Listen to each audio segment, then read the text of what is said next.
One, welcome all. Let's go to Informal. Got a quorum, right? 6. Yep. We got the right side of the table here today.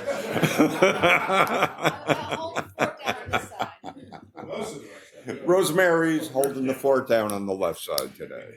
Yeah. Okay, we'll go ahead and get going. All right, so Mr. Mayor, members of council, at this time we have an exciting opportunity to reveal to the public and to the city council. It's an exciting action sports event. The next voice you'll hear will be Nancy Hellman, who will kick off the presentation, followed by the festival organizer.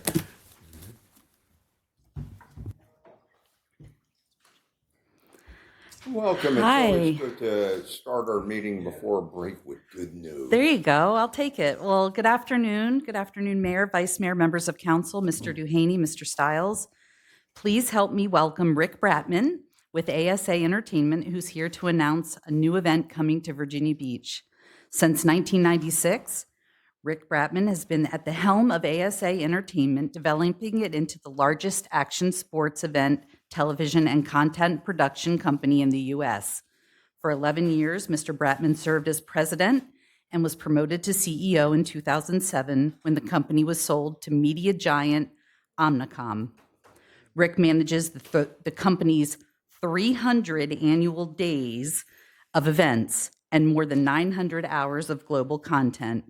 He's as its top executive, Rick has helped take ASA to new heights, dramatically expanding the company from its grassroots origins while overseeing events, corporate sponsorship, licensing, television production and distribution, content partnerships, new business, marketing, PR, and the strategic plan of the company. Please help me welcome Rick Bratman.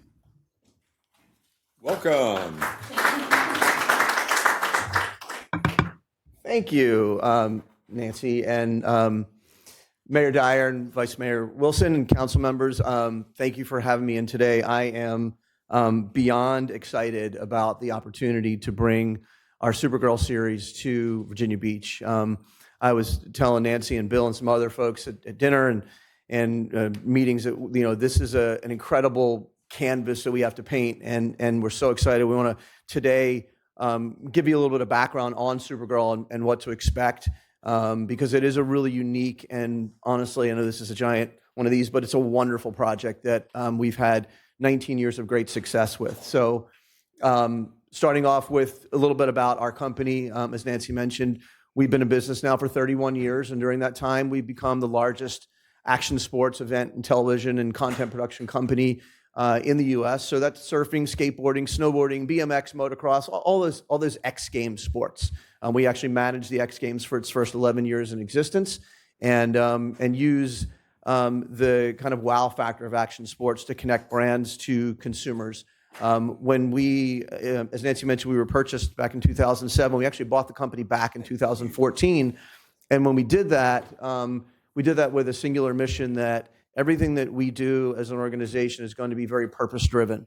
And so, our holy grail is, we know that we're a pretty good event production company because we wouldn't have lasted 31 years if we weren't. And if we can put smiles on people's faces, produce great events, and also make a meaningful impact on others, then that's sort of what we strive for. And that's one of the reasons why we created the Supergirl series. Excuse me. So let me go back here. So Supergirl, it started 20 years ago as an empowerment initiative within the action sports space. Women in surf, skate, and snow were just honestly treated like second-class citizens, and we wanted to make sure that we put a stake in the ground and to do something to show the world just how amazing these women are on these different board sports. And as we set out to produce this project, it became sort of a litany, a sea of negative backlash directed at us. And people kept telling us, no one wants to watch women surf or snowboard. You're crazy.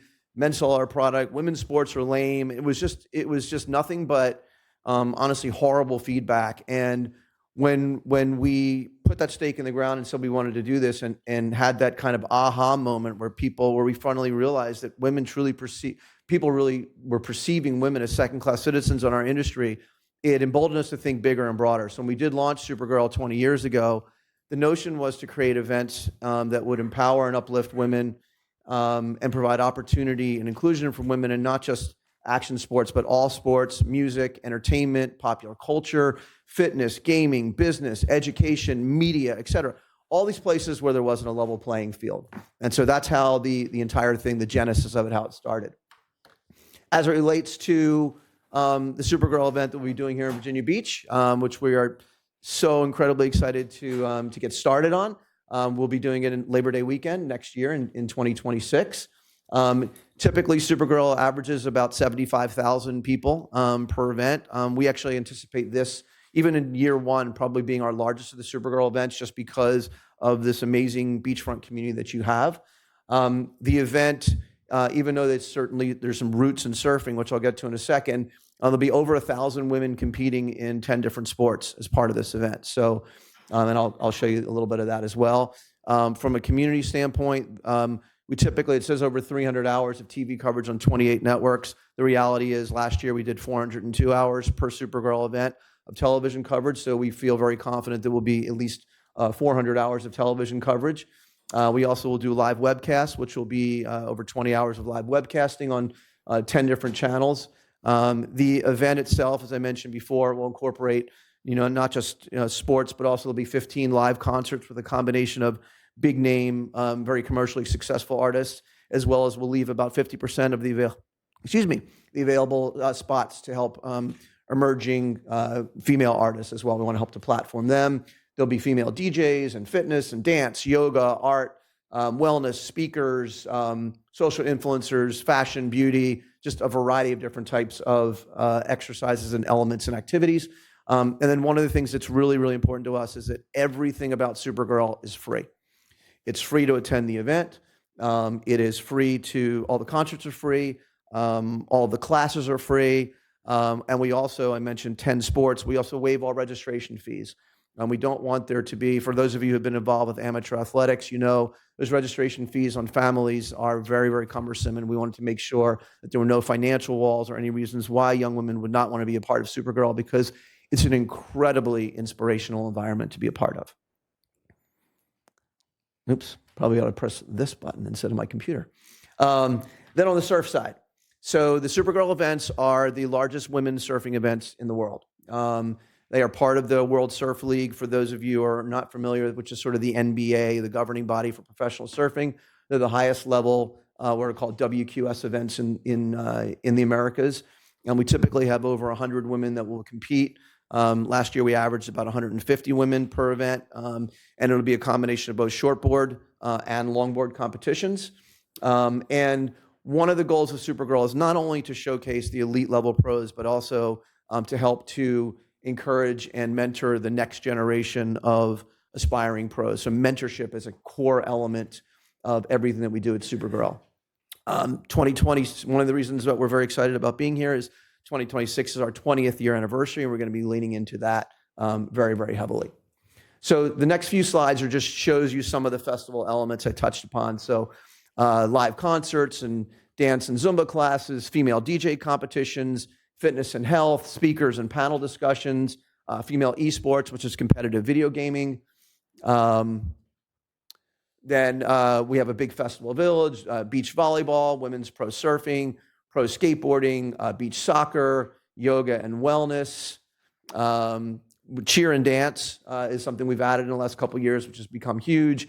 Female inline skating, women's lacrosse, the mentorship programs I mentioned before, female art installation. I know art is a really important part of the Virginia Beach community, so we're going to go lean heavily into art, as well as flag football. We also, some other pictures that are not on there, we do women's trampolining, we do a 5K, and every year we try to bolt on new elements that are a part of the community that we want to bring to life for women in all different walks of life. So in terms of some of the hosting benefits, some of these I touched upon a little bit.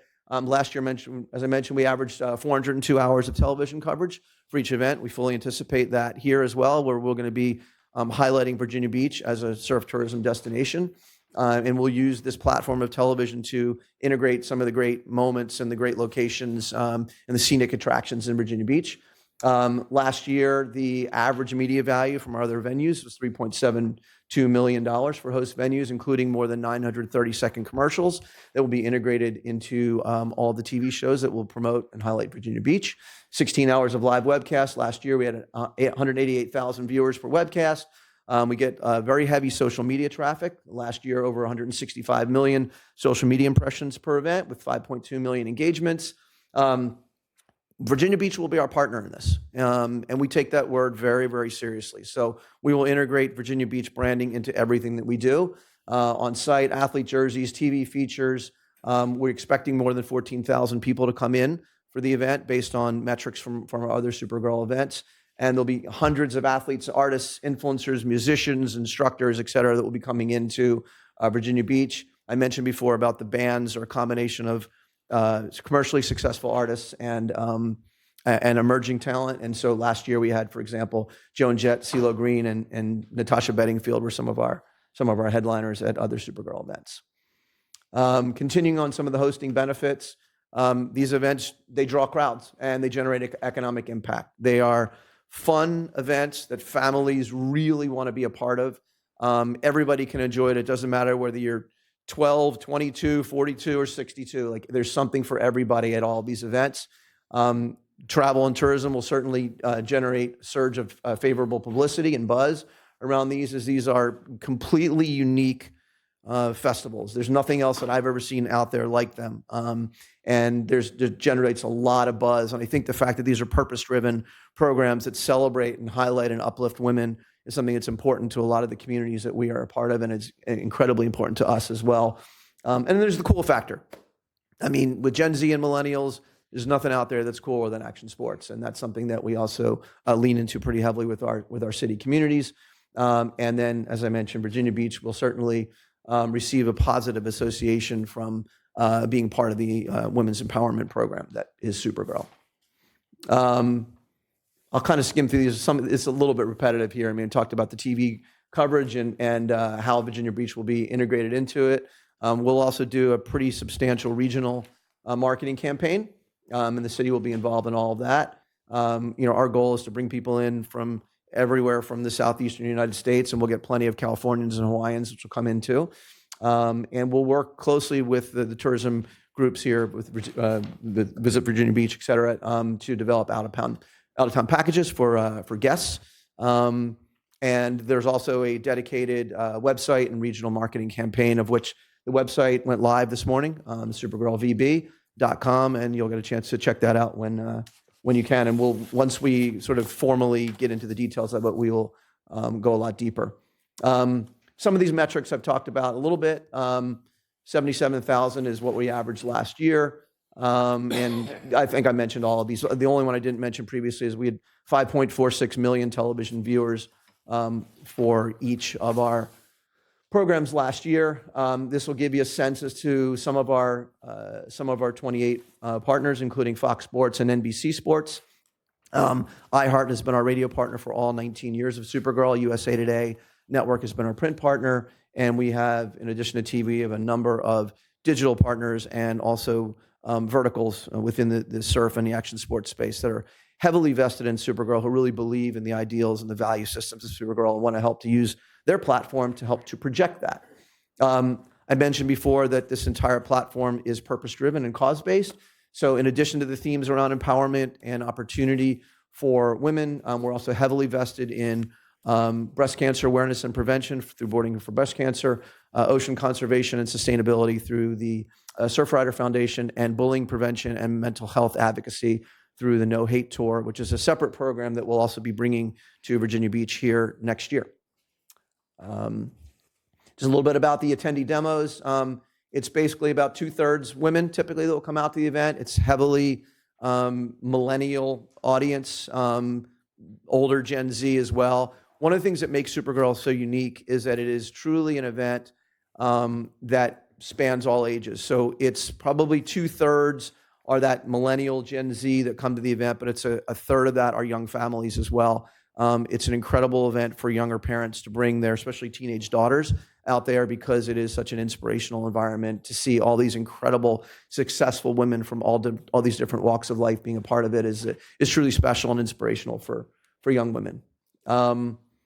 Just a little bit about kind of the ethos and the vibe. You know, these are Supergirls to us are confident, independent, active, socially aware, with a real passion for community and charity. And that's something that we really try to exude all those characteristics when we, when we're talking about the women that are participating as well as the women that are attending the event. Just a few pictures, so give you a chance to get to experience what these events are like, the combination of all of them. So the music and the gaming and the surfing. And I'll kind of skim through these pictures pretty quickly because at the end we have a brief video which will do a way better job explaining Supergirl than I ever could with my clumsy words. But this will give you a little more sense as well here with the different concerts. We do, one of the things that we do is we give out capes to thousands of women. And so it's the coolest thing to walk around and have, 10,000 women walking around with capes and feeling really incredibly strong and empowered. Just some more pictures, different things about skateboarding, the cycling classes. The bottom right is the beach soccer girls interacting with the surfers, and et cetera, et cetera. So, and again, most importantly here is, can't tell you how much we appreciate our entire team at Supergirl, the support that everybody here in Virginia Beach has already showed to us, and we honestly cannot wait to get to work on this. So, you want to show the video first or questions? All right, let's show that video. Okay.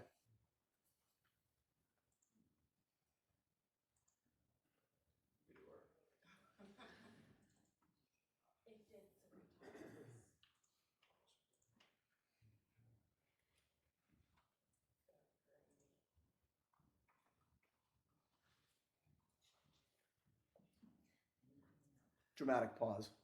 Yeah. Builds excitement. Okay, here we go.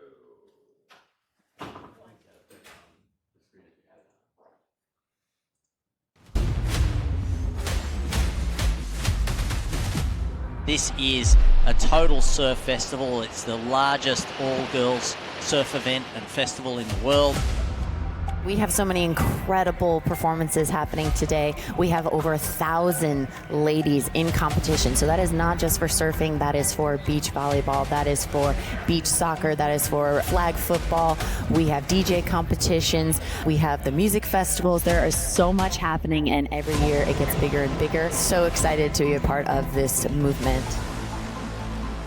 The Supergirl is just really like a feel-good event, and it's a really inviting event for everybody. Not only that, it's like the biggest female sporting event in the world, so that's just super rad. Supergirl is all about empowering women to be the best versions of themselves, both in and out of the water. There's music, there's like tons of fans that come down and watch, and it's just like all around good environment. And but yeah, the best part is it's an all-girls event, so it's really special to have an event dedicated to all women.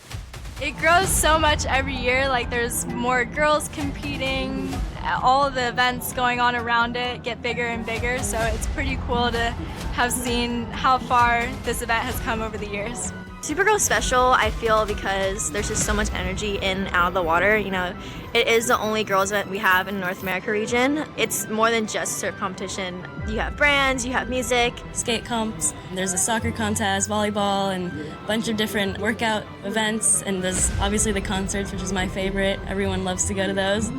Joan Jett's playing tonight. I don't think it gets any more empowering than that. Oh my gosh, it's so cool. There's a bunch of vendors and athletes, amazing performances.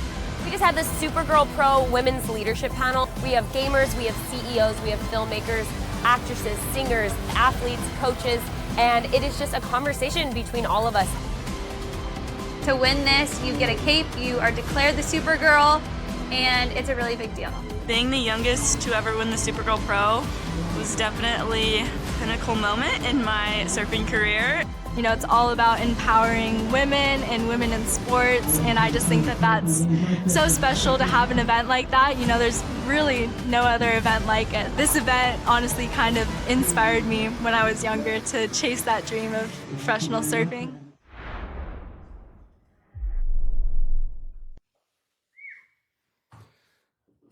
So that's it. Any? Yeah. Okay, any questions, comments? Rosemary, Worth. Well, this is so exciting, and can't wait. We have to wait a whole nother year, I guess. But I also want to say that this is going to be in Cash. This is going to be in District 5. But you know, we have a whole city full of Supergirls here, and I think it should absolutely inspire them to be even better. It's really wonderful. It's really wonderful. And I'm very excited about y'all coming, and this council opened all the doors to make it happen.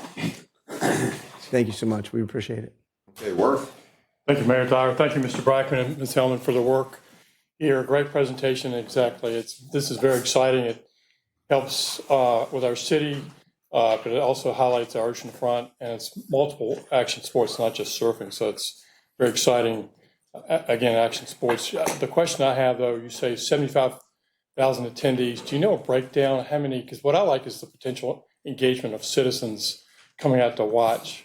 So is any modeling done, or how much of the 75,000 would be projected for locals? Just not only just Virginia Beach, but in Hampton Roads. Yeah, I think we typically see about 80% locals and about 20% coming from more than 100 miles away. One of the things that I didn't mention before is how important community is to us. We don't ever want to be seen as a group that's coming in for a couple of days and being disruptive. We want to be part of the community. So even before we go ahead and talk to any national sponsors, we want to work with the Virginia Beach business community, the Hampton Roads business community, and make sure that our founding partners are all local businesses. That's really important to us because this will become our home away from home, our second home. And so we want to make sure that this is an incredible experience for everybody within the community. I was joking around last night at dinner. I said in the two other Supergirl events, if we spent $0 in advertising, we'd still have 75,000 people come to these events because it is such a core part of their calendar. They just know every year it's going to be the same weekend, and they circle it, and it is a huge community endeavor. Just one more quick follow-up. Ms. Hellman, can you speak to the public on how this is paid for and the amount? Yeah, so thank you to council and your support that this is being funded from the Tourism Advertising Program Fund because of the strong media presence, the worldwide media presence that speaks to our brand, and it's $750,000 out of our Tourism Advertising Program Fund. Thank you. Stacy. I'm very excited about this event. I know that my daughter and my granddaughter are going to be front row every day. What I would like us to consider is Labor Day would typically, I imagine, be part of our dynamic pricing when it comes to parking. And I think we should make it to where we encourage locals to come and attend the event and not discourage them in any way. So I'd like for us as a council and city manager to consider giving some parking relief to the locals. May not be a bad idea to get perhaps a shuttle system or something like that. We have done it sometime with that before. That's a good consideration. Okay, anybody else? Josh? I just thank you for what an awesome idea for a festival, and any way we can empower and inspire a bunch of women to get together to do good things. I think all us guys would be better for it. And I've got 3 little girls at home, so we'll be there. I dig the capes. I'm gonna have to try and figure out how to get one. So, they'll register, and so I got my pink sunglasses. I'm ready to go. And thank you very much. Yeah, no, the thank Joan you. Jett, that's pretty awesome too. Yeah. Barbara? Is there an age limit for Supergirls? Mrs. Henry's going to be the first one to sign up. If you can wear a cape, you can be a Supergirl. There you go. Put her down for skateboard. Okay, anybody else? I tell you what, I'm delighted, and I know this council is delighted, the fact that you want to come here. And it just shows that Virginia Beach is open. And I tell you what, from what I understand through the manager and some other folks, that we had a very successful 4th of July weekend. People want to come. It's a great beach. It's a safe beach, and it's a fun beach. And I think the national exposure that we're going to get from this is going to be phenomenal. But once again, thank you for the efforts, and I think this is another big kudo for the city of Virginia Beach. Thank you. Thank you.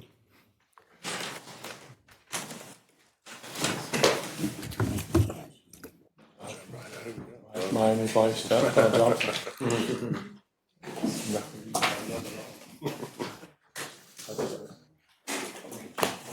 Okie dokie, that was a good start.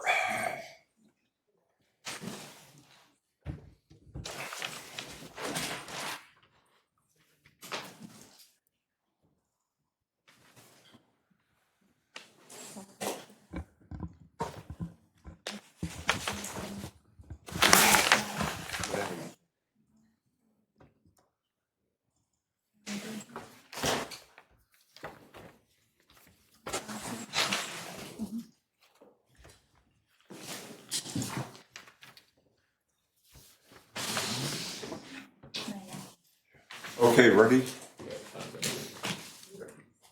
All right, so Mr. Mayor, members of council, at this time, we're going to reveal to the council and the public the results from our 2025 resident survey. You're going to hear from Jason Murato, who is the Community Research Director for the ETC Institute, and he's going to give City Council an overview of our results. Great, thank you. Welcome. Yeah, thanks. Great to be here. My name is Jason Murato. I'm the Director of Community Research at ETC Institute. And we're a marketing and research firm that specializes in conducting community surveys for local governments. And we just finished for the second time conducting a community survey for the city of Virginia Beach. So today I'm going to walk through the key findings from the survey. And there we go. Perfect. So I have just a little background about ETC Institute. We're a national leader in providing market research for local governments. We've been doing this type of work for over 40 years. And in the last 10 years alone, we've conducted surveys in more than 1,000 communities across the country. So this is really the type of work that we specialize in. This is just an overview of what I'll go through today. I'll go over the purpose and methodology of the survey. I'll walk through the key findings. I'll summarize our main takeaways from the survey. And then if there are any questions, I'll be happy to answer those. So there are several reasons to conduct a survey like this. One is to get an objective assessment of how satisfied residents are with major city services and to determine what residents feel are the top priorities for the community. We're also able to measure trends from your previous survey. We conducted a survey like this 3 years ago in 2022. And then we're also able to compare your results with other communities across the country. So this is a fairly lengthy survey. It's 7 pages long, on average takes residents 15 to 20 minutes to complete. The survey was administered by a combination of mail and online to randomly selected households throughout the city. Our goal is to receive at least 1,000 completed surveys, and that includes at least 100 in each city council district. And we had a very good response to the survey. We ended up with 1,206 completed surveys, and that includes over 100 in each council district. And the results of the survey at the 95% level of confidence has a margin of error of plus or minus 2.8%. Essentially, that means that if we conducted the survey the same way 100 times, 95 times the results would be plus or minus 2.8% from what we're reporting. So even for a statistically valid survey like this, the results are not perfect, but the margin of error is small. So here we have a map of the city. The red dots are households that completed the survey. The black lines are the boundaries of the council district. So we had a good distribution throughout the city. As I mentioned, more than 100 surveys in each council district. And as we were administering the survey, we made sure that the demographics of survey respondents reflect the actual population of the city, especially when it comes to age, race, ethnicity, gender, and then geographic location. So here's what we learned from the survey. We found that residents have a very positive perception of the city of Virginia Beach. over 80% of respondents rated Virginia Beach as an excellent or a good place to live and to raise children. We also found that satisfaction with city services is much higher in Virginia Beach than it is in most other communities. Virginia Beach rates above the U.S. average in 41 out of the 50 areas that we compared. In most cases, your ratings are significantly higher than other communities. We'll look at that in more detail in a little bit, but there are a couple of areas I especially wanted to point out. One is that satisfaction with the overall quality of city services rates 26 percentage points above the U.S. average. And that's one of the most important questions on the survey, because here we're asking your residents to take into account all of the services that you're providing and really give an overall satisfaction rating for how well you're doing. And then one of the areas on the survey where you rate the farthest above the U.S. average is customer service provided by city employees, where Virginia Beach rated 33 percentage points above the U.S. average. And then the top overall priorities, and these are similar to what we found on your survey 3 years ago: affordable housing, public safety, stormwater management and flood control, opportunities for residents to participate in city policy development and decision-making, managing growth, the condition of major city streets, and then enforcing junk and debris cleanup on private property. So first we'll look at some general perceptions residents have of the city. This was the first question on the survey, and here we asked residents to rate their perception of Virginia Beach in a number of different ways. You can see the dark blue are ratings of excellent, the light blue is good, the gray is neutral, and we interpret neutral as average or meeting expectations. It's a rating of a 3 on a 5-point scale, so it's not a bad rating. And then the pink are ratings of below average or poor. So overall, the positive ratings far outweigh the negative. If you look at the top of this chart, you can see about 90% of respondents rate the overall quality of life in Virginia Beach as excellent or good. And then if you look at this third row down, 75% of respondents rate the overall quality of city services as excellent or good, and that's compared to only 8% who gave a rating of below average or poor. So you've got almost a 10-to-1 ratio of residents who gave positive versus negative ratings to the overall quality of city services. This is more perceptions of the city. You can see once again the positive ratings far outweigh the negative. Well over 80% of respondents rate Virginia Beach as an excellent or a good place to live and to raise children. Most residents also feel Virginia Beach is a place where they feel welcome. And most also say Virginia Beach is a place they would recommend their business associates to host a meeting or event. And then we asked residents how safe they feel in various situations. You can see residents feel safe in Virginia Beach. Very few residents feel unsafe in any of these situations. So most residents feel safe in their neighborhood during the day as well as at night. Most also feel safe in city recreation centers, in city parks, and in retail areas. So we also found that residents in all areas of Virginia Beach are satisfied with the overall quality of city services. So here we have a map of the city, and we broke the results out by city council district. So this tells us if residents in different parts of the city have different perceptions of the city or rate services differently. This map is for the overall quality of city services, and you can see the entire map is blue, which means you're doing a great job providing services equally throughout the city. And it also means that residents in all parts of the city are satisfied with the overall quality of city services. Sometimes what happens is, even if the ratings are very positive overall, once you start breaking it into these smaller geographic areas, you sometimes see some areas where residents are not as satisfied as others. So whenever an entire map is blue like this, it means you're doing a great job providing services equally all throughout the city. This map shows how residents feel about Virginia Beach as a place to live. You can see the entire map is blue, and here there's a couple areas that are in dark blue, which is the highest possible rating. So this tells us that residents, again, in all parts of the city, feel like Virginia Beach is an excellent or a good place to live. And this shows how residents feel about Virginia Beach as a place to raise children. Again, the entire map is blue, with a couple of areas being dark blue, which again shows that residents in all parts of the city feel that Virginia Beach is an excellent or a good place to raise children. So I mentioned earlier that satisfaction with city services is much higher in Virginia Beach than other communities. Virginia Beach rates above the U.S. average in 41 out of the 50 areas that we compared. and you rate significantly higher in 39 of those areas. So in other words, more than 3 percentage points above the U.S. average. And Virginia Beach rates above the regional average in 36 of 50 areas, significantly higher in 33 of those areas. So as we go through these next few charts, the dark blue line are Virginia Beach residents gave a rating of excellent or good. So those are the positive ratings. The light blue are the positive ratings for residents in the Atlantic region, which includes Virginia as well as surrounding states. And then the gray bar are the satisfaction ratings for residents from all across the U.S. And this is based on a national survey that ETC Institute conducts with randomly selected residents all across the country. So this first chart is for perceptions of the city. And as we go through these, I put blue arrows by the places where Virginia Beach rates significantly above both the regional and national average. Red arrows where you rate significantly below the regional and national average. So you can see Virginia Beach is far above other communities in all 4 areas. That includes the overall image of the city. One of the areas that really stands out is the overall quality of city services, which again is one of the most important questions on the survey. You can see Virginia Beach has a 75% satisfaction rating. Both the regional and national average are just around 50%. And then if you look at this bottom row, you have a 48% satisfaction rating when it comes to the overall value received for city tax dollars and fees. That might seem like a lower number compared to some of the other ratings you received, but you can see the regional and national average are just barely over 30%.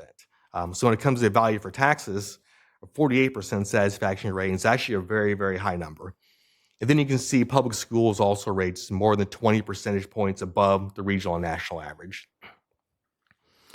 Here are more perceptions of the city. You can see Virginia Beach rates much higher than other communities as a place to live, as a place to raise children, as a place you'd recommend family and friends to visit, and as a place to retire. In fact, as a place to live is one of the areas where you rate the farthest above the national average. Virginia Beach has an 87% satisfaction rating. You can see the national average is just under 50%. So this question focuses on utilities and waste management. You can see in most areas your ratings are significantly above other communities. This includes, among other things, trash, recycling, yard waste. The one area that does rate lower is management of public stormwater runoff, drainage, and flood control, which is typical for a coastal city for that area to be rated lower. So that's not really a big surprise. This question focuses on public safety. You can see in 8 of the 10 areas you rate significantly above other communities. There's nothing that rates significantly below. When it comes to response time for police services and enforcing traffic laws, the ratings are more on par with other communities, but not bad ratings. But then you can see the other 8 areas your ratings are significantly higher. That includes the overall quality of fire services, the overall quality of police services, and then overall efforts to prevent crime. This shows comparisons for how safe residents feel in Virginia Beach. You can see Virginia Beach residents feel safer than residents in other cities when it comes to in their neighborhood during the day and at night. The overall feeling of safety in Virginia Beach is much higher here than in other communities. Also, the feeling of safety in city parks is higher. When it comes to retail areas, the ratings are just a little bit above the regional and national average, but not as far above as these other areas. Then when it comes to code enforcement, you can see your ratings are much higher when it comes to the overall appearance of Virginia Beach. That's one of the areas where you rate among the highest above the national average, 25 percentage points above the national average. Mowing and tree trimming along city streets and other public areas also rates much higher. The one area that does rate lower is enforcing junk and debris cleanup on private property. These are comparisons for infrastructure and transportation. You can see your ratings are much higher than other communities when it comes to the overall condition of neighborhood streets. There are 3 areas here that rate lower: adequacy of street lighting, accessibility of streets, sidewalks, and buildings for people with disabilities, and then adequacy of transit services that are offered. Here you can see your ratings are much higher when it comes to library services. And then parks and recreation programs and facilities is also one of the areas on the survey where you rate among the farthest above the national average. You have an 80% satisfaction rating. You can see the national average is just below 50% for parks and recreation. The one area that does rate lower is managing growth. And then when it comes to customer service and community engagement, I mentioned earlier that one of the areas where you rate the farthest above the national average is customer service provided by city employees. You can see you have a 72% satisfaction rating. Both the regional and national average are just under 40%. Your ratings are also much higher when it comes to usefulness of the city's website, and then more on par with these other areas. So we also compared these results to your previous survey in 2022. Overall, the ratings are down a little bit from 2022, but that's a trend we've seen all over the country over the past years, so it's not a big surprise. Here's some of the areas that had among the biggest increases and decreases in satisfaction since 2022.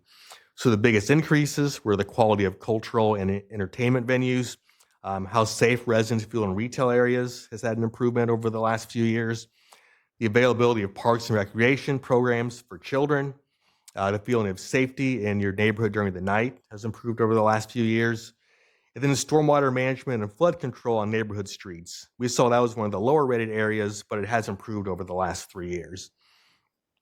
Some of the areas with the biggest decreases in satisfaction include efforts to protect natural resources and the environment, access to job opportunities, confidence in the city's ability to meet basic needs during and after a natural or man-made disaster, how well the city is managing growth, and then the variety of housing options.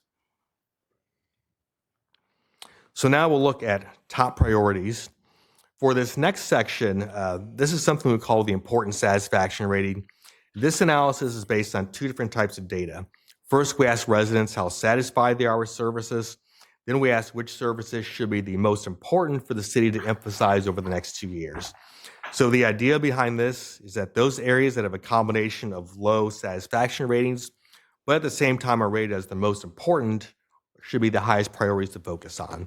So the areas in pink are the highest priority, the yellow is the next kind of tier of priority, and then pink is a little bit of a lower priority, either because the importance is a little bit lower or the satisfaction is very high. So this first table is for utilities and waste management services. You can see the top priorities are stormwater management and flood control on neighborhood streets. That's the top priority, but we saw there has been an improvement in that area over the past few years.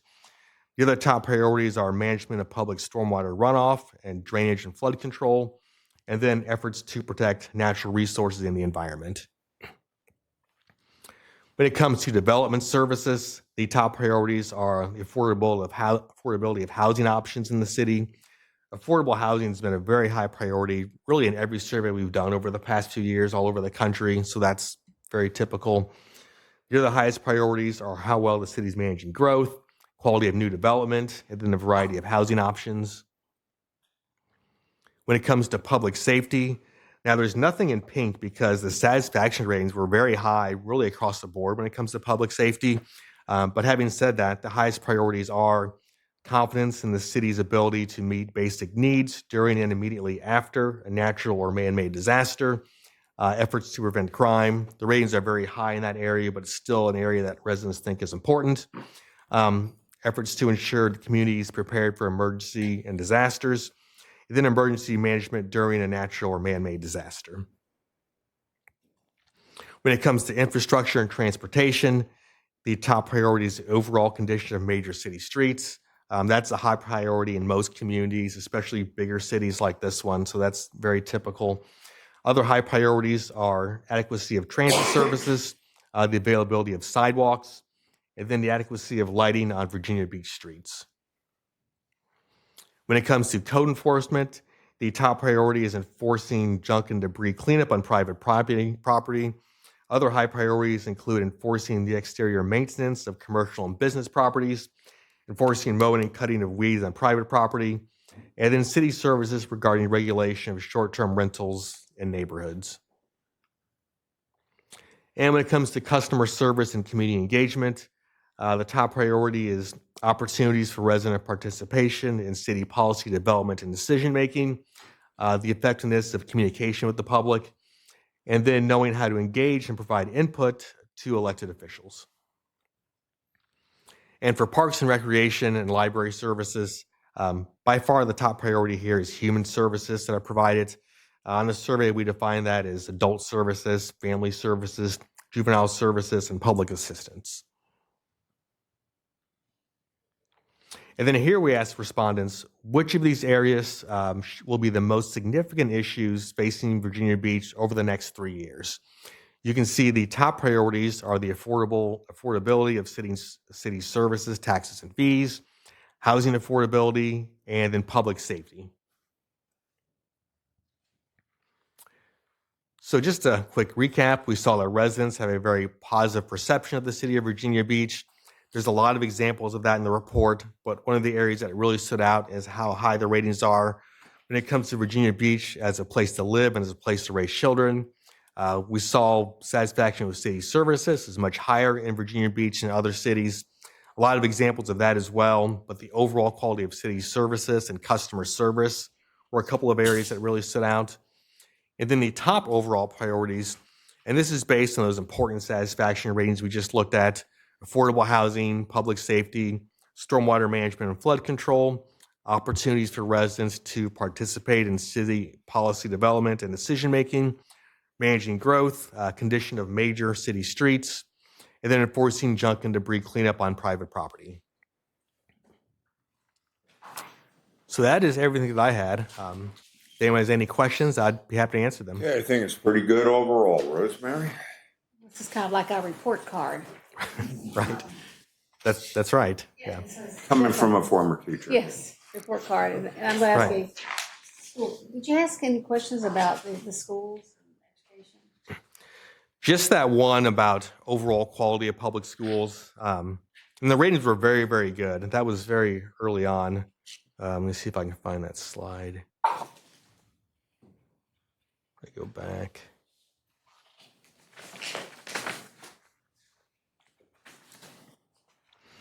This is how it compares to our national survey, both regionally and across the country. So 71% of respondents rated public schools as excellent or good, which is a very good rating. You can see it's much higher than the regional and national average. That's a big part of what makes our city great. Our schools. Anybody else at this point? Jennifer and then Josh. Thank you, Mayor. Thank you for the presentation. This is very useful information. And I'm looking at slide 11. Not a question, just an observation, thinking out loud with y'all at the table. The perceptions of Virginia Beach and at the lower end as a place for young professionals and as a place to start a business, although not terrible scores, lower than as a place to retire. So my district trends younger. So this is something that sticks out to me in terms of part of our policy making and decision making. And I know we say around the table all the time, friends don't let their friends' kids go to Northern Virginia or whatever. So I think that's something we ought to be thinking about and paying attention to for our emerging professionals and our local small businesses as they're looking to get started. Good point. Hey, anybody else at this point? Hutch. I just have a question. It may be more for the manager and it may not be exactly answered right now. Is we hear about population and decline and different things, and not that ours is that great, but it has been some, right? I'm gonna ask it straight as like I'm thinking it. So is that because people are leaving because of housing cost? Is it because of we're an older population and some people die off and that changes the numbers?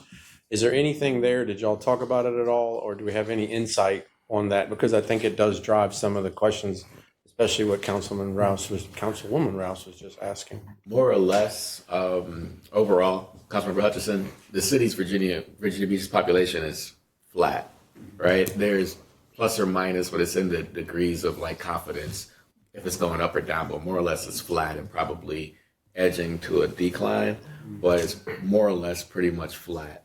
And the projections going out another 10 years show minimal, if any, population growth, right? Our population is skewing older, right? We tend to be seeing more needs for ambulatory care, EMS care, right? And we're not seeing a lot of growth in like 0 to 5 age groups and stuff like that. But we tend to be plateauing from a population standpoint, and we're graying. Do we have any data aggregate or whatever to say that because of housing costs or salaries or Do we have any idea of as to, even though it's small? I could look into that, but it's a combination of a lot of that because our housing affordability tends not to be affordable for starting families, right? And even city employees. And I think as you saw in the housing survey, the top 10 professions in Virginia Beach can't afford a home in Virginia Beach, right? Our homes tend to be more for more established folks that tend to be on the like the higher end of the age spectrum. You know, so I think housing affordability has a lot to do with it as well. I do too. Okay, Michael. Thank And you. Stacy. Well, I'm really glad that Councilmember Rouse raised what she did, because this chart is illuminating. And I'm pleased for the positive perceptions that the citizens of Virginia Beach, those of us who live here, that we have of our city. And I think this relates to a conversation we're going to have in a little bit in this very meeting. We're strong on the people who are already established here. And yet we have the most liability in the area of people who are still working to create and build their future in our city. And you just noted it, Mr. Duhaney. I think for all of us around this table and beyond in our community, it's incumbent upon us to think about how we can keep the door open behind us for the next generation of residents. And that's the area that we're proven we're not performing to our highest potential in. And we have some choices to make about what course we set for the community where we live in. And I think it's critical that we chart a course that preserves, yes, the quality of life that we have come to expect and enjoy, but also a promise of opportunity for people who are coming behind us. And we have not been doing the best job in that area. And it's going to take some bold and creative decisions to make sure we chart that course. Okay, Stacy and then Worth. Well said, Stacy. Thank you, Mr. Mayor. As Councilwoman Wilson said, this is like our report card, and for the most part, I think we got straight A's. It was incredible. It's a great place to live. Moved my family here some 25 years ago, and since I moved, the rest of my family has all come down here. So it's proven out to be a fantastic place to live and to raise a family. And quite frankly, I think we got pretty much straight A's on our report card. But just like when I was a kid and I got my report cards in school, I never got straight A's, but whenever I got my report card, I always went first to what needs improvement. What are they talking about? So, I go to where our citizens think that we have issues that we need to face. And, I go back to that slide 38, and it talks about, by far, our two biggest areas kind of go with what Councilman Bellucci and Councilwoman Rouse were saying. But number one, by far, is our taxes and housing affordability. And I keep talking about these two issues, and I really believe that this is bearing out that this is what our citizens are concerned about in the city. We have a lot of great things. It's a great place to live, but we do need to be cognizant of the fact that we're pricing ourselves to where new families can't come here and young people can't afford to stay here, and we need to address those issues. And we need to look at the taxes that we're putting on households. We need to find other ways to spread the cost of providing these services out by bringing new businesses into the city. And housing affordability, we have an urgent need for more housing, more affordable housing. So I think as a council, we need to continue to focus on those two areas above all others, because that's where our constituents, that's where their priorities lie also. Okay, Remy. Okay, and then Worth and then Josh. Thank you. Thanks for the presentation, and I'm just going to chime in with everyone else because my eyes were drawn to the same statistics or grades as you say, Stacy. Affordability, taxes, cost of services, affordability of houses, but also the stats that we've been talking about with the young people. I mean, I too moved here at the age of 25 for, I think, I always say for the right reasons, all the assets that the city has, including a lot of outdoor sports. And so, we have the Atlantic Ocean, the Chesapeake Bay, Back Bay, incredible assets here. And I just scratched my head. But also, I've been reading up on this because I think this is really important as we serve our citizens. To what degree is this a national trend of what I call flight to the exurbs? We're a suburb, we're a suburban city, but the flight to the exurbs where it is more affordable, taxes and prices of homes are less expensive in, say, Isle of Wight County or James City County or southern Chesapeake. And we're a suburb, but we are land constrained and prices of houses and services is expensive. So to what degree? Because the city of Richmond and Fairfax County even is losing population. So I'd like to ask you if you're aware of any national trend that we're kind of following here, what I call the flight to the exurbs. I don't have a lot of data on that, but anecdotally, it seems like that's the case. Affordable housing definitely has been a higher priority on just about every community we've surveyed, especially over the past couple of years. Was down in satisfaction. So that's not a surprise here compared to what we've seen in other cities at all. So. And Mr. Remick, anecdotally as well, that's what we generally find from a recruitment and retention standpoint with the city across public safety and non-public safety staff. It's for employees that live in Virginia Beach, they've typically already been here, right, for the past 10, 15, 20 years. Newer employees that we're able to recruit to the area, they tend to need to live out in Suffolk, Isle of Wight, Moyock, North Carolina, driving 40, 50 hour and a half because they can't afford homes in Virginia Beach. We're starting to see that now with even department directors, right? Before, department directors could compete in the market, but a lot of department directors are having a hard time competing in the Virginia Beach market and are now moving out to further areas as well because more affordable housing are outside of Virginia Beach. Yeah. If I can just, and before I get to Josh, I got a copy of the State of the Region from 2024. And if I could just read part of it, because once again, this is a situation that does not affect only Virginia Beach. This is a regional and it's a national situation. By December 2023, according to Zillow Research, median home value in Virginia Beach, Chesapeake, Norfolk, Hampton Roads, Metropolitan Basic MSA were 56.7% higher than January of 2015. The rise was overshadowed by 89.7% increase in median homes throughout the United States. And I think this is happening everywhere.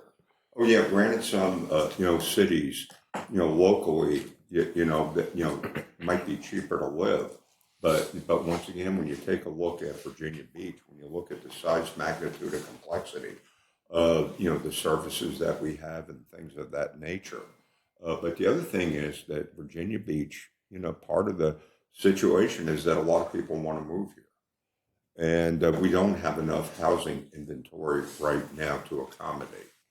And then even going forward, the thing is, if we do go to a national crisis, we have been informed that this region is going to be inundated, with workers in the Department of Defense and things of that nature. This is part of the challenges that Stacy and others have brought forward. But once again, this is not unique to Virginia Beach, and pretty much every city is wrestling with this stuff. Okay, Josh. Thank you very much, Mr. Mayor, and thank you, sir, for the report. As an aside, I think it's pretty awesome. We have the State of the Region just right there to give the regional statistics. Because as you were talking, Council Member, I was thinking the same thing, that there are lots of regional reports and have been over the last decades, basically saying the same thing over and over and over again. And we just let those just sit on a shelf collecting dust. We try and take off whatever bits we can, but I mean, it's been the same story for a long time. It's been housing affordability. It's been lack of, I guess, transit and transportation and connectivity just generally. And then it's been, lack of high-paying jobs really is what it is too. And John Morton, I know he did some work with the city in terms of strategic counsel and such with strategic plans.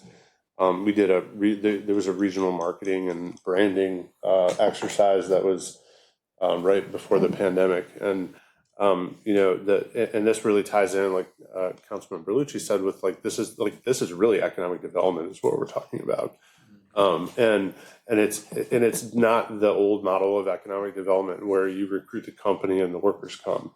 This is the new model of economic development where you got to have the workforce in place, and because no big company is going to move here without knowing that they've got the educated workforce in place, which we do because we've got military and lots of other things that we can plug into.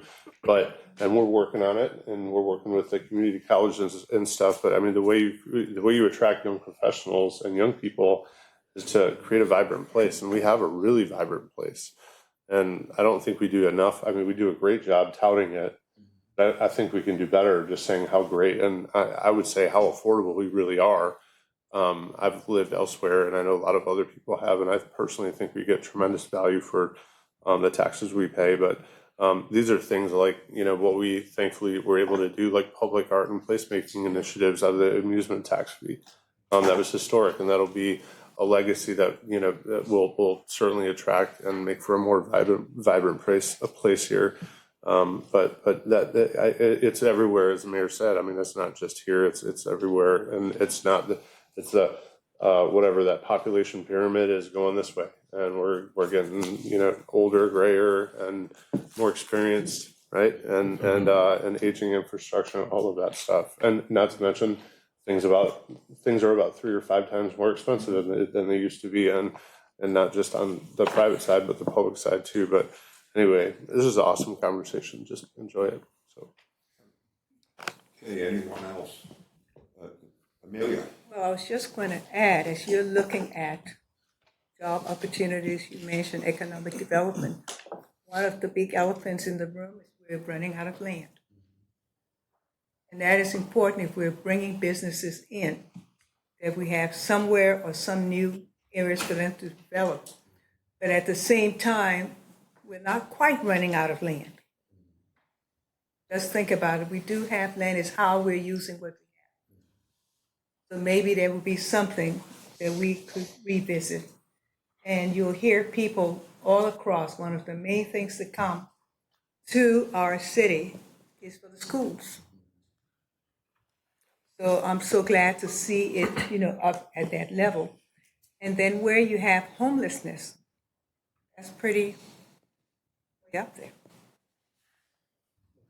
So we're working on it. That's affordable housing. Yes, you see where he has he has up there homelessness. And compared to some other cities, they're not really that bad.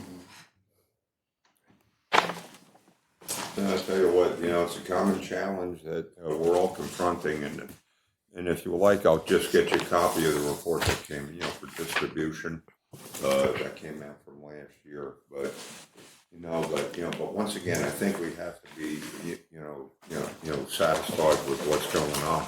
And I'll tell you what, it's a council over years that has gotten together and been fiscally sound and doing some incredibly good things, in spite of a lot of the economic challenges that we post-COVID, post-inflation, things of that nature.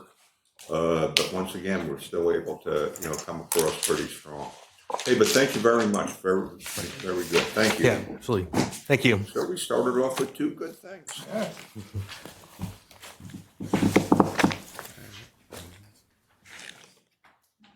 All right, so Mr. Mayor, members of council, the previous presentation was really what we're trying to focus on is try to level set with council to kind of give you some information and start thinking about when you come back from recess.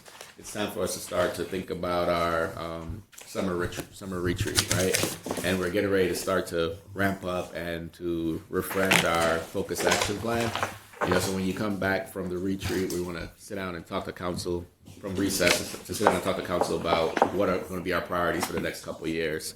This briefing is going to be given by Dr. Asperis. He's the director of our Office of Performance and Accountability, and he's going to let council know generally the framework we're going to use for the upcoming retreat and the refresh of our focus action plan. Welcome. Good afternoon, Mayor, Vice Mayor, Council, City Manager, City Attorney.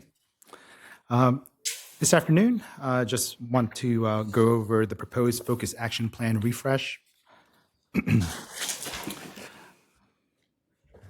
Just a general overview of the Focus Action Plan. We did have one for FY24 and 25. Again, this encompasses a 2-year action plan, and this translates the city vision and goals into an actionable strategy.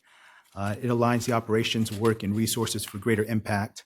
And there's also 3 key focus areas that includes govern, envision, and invigorate. For govern, it provides direction that ensures effective and maximum leveraging of city resources. Areas include financial and legislative practices, human, financial, and physical asset management, as well as civic and community engagement. For envision, that plans for a responsibly built environment that preserves and protects the community's natural resources and allows for sustainable growth, supports the creation and maintenance of affordable housing in a strong economy.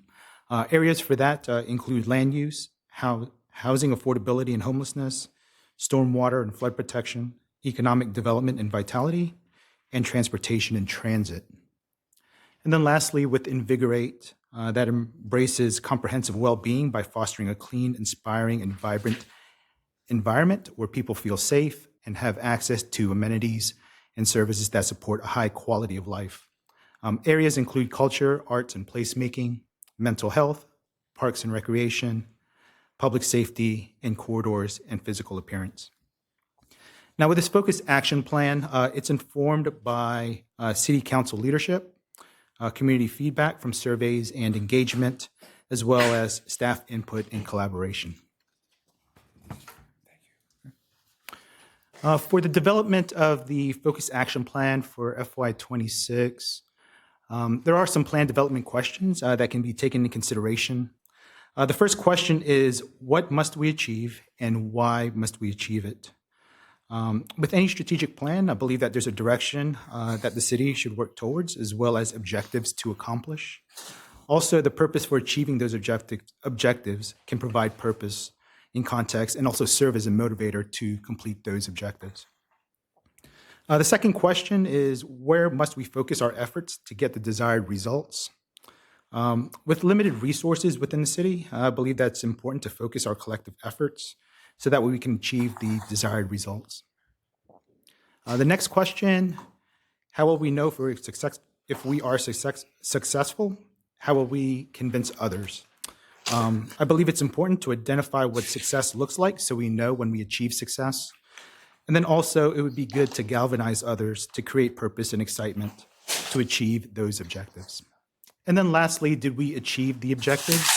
If not, what do we need to improve? I believe that's important if we know we've achieved the objectives and then also learn from our progress. In addition to the questions, there's 3 quotes here, which may also be useful. The first quote is, if you don't measure results, you can't tell success from failure.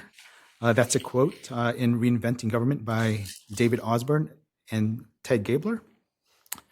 The second one is, if you can't recognize failure, you can't correct it. And the last quote is, if you can't see success, you can't learn from it.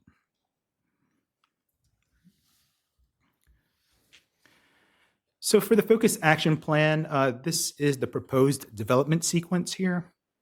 The structure of the Focus Action Plan consists of 4 parts. The first one is the key focus areas.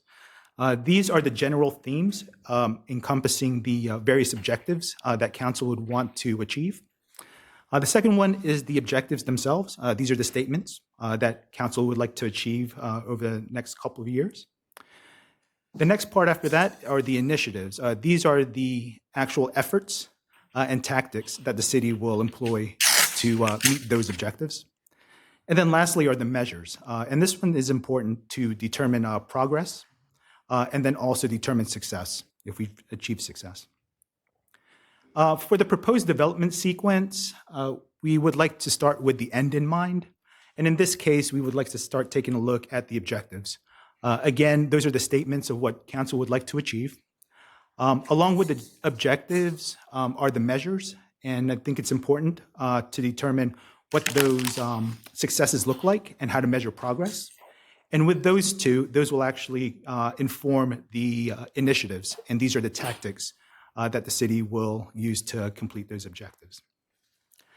Naturally, after completing those three, the key focus areas will emerge, and we'll use those broad groupings for organizing and communicating the content.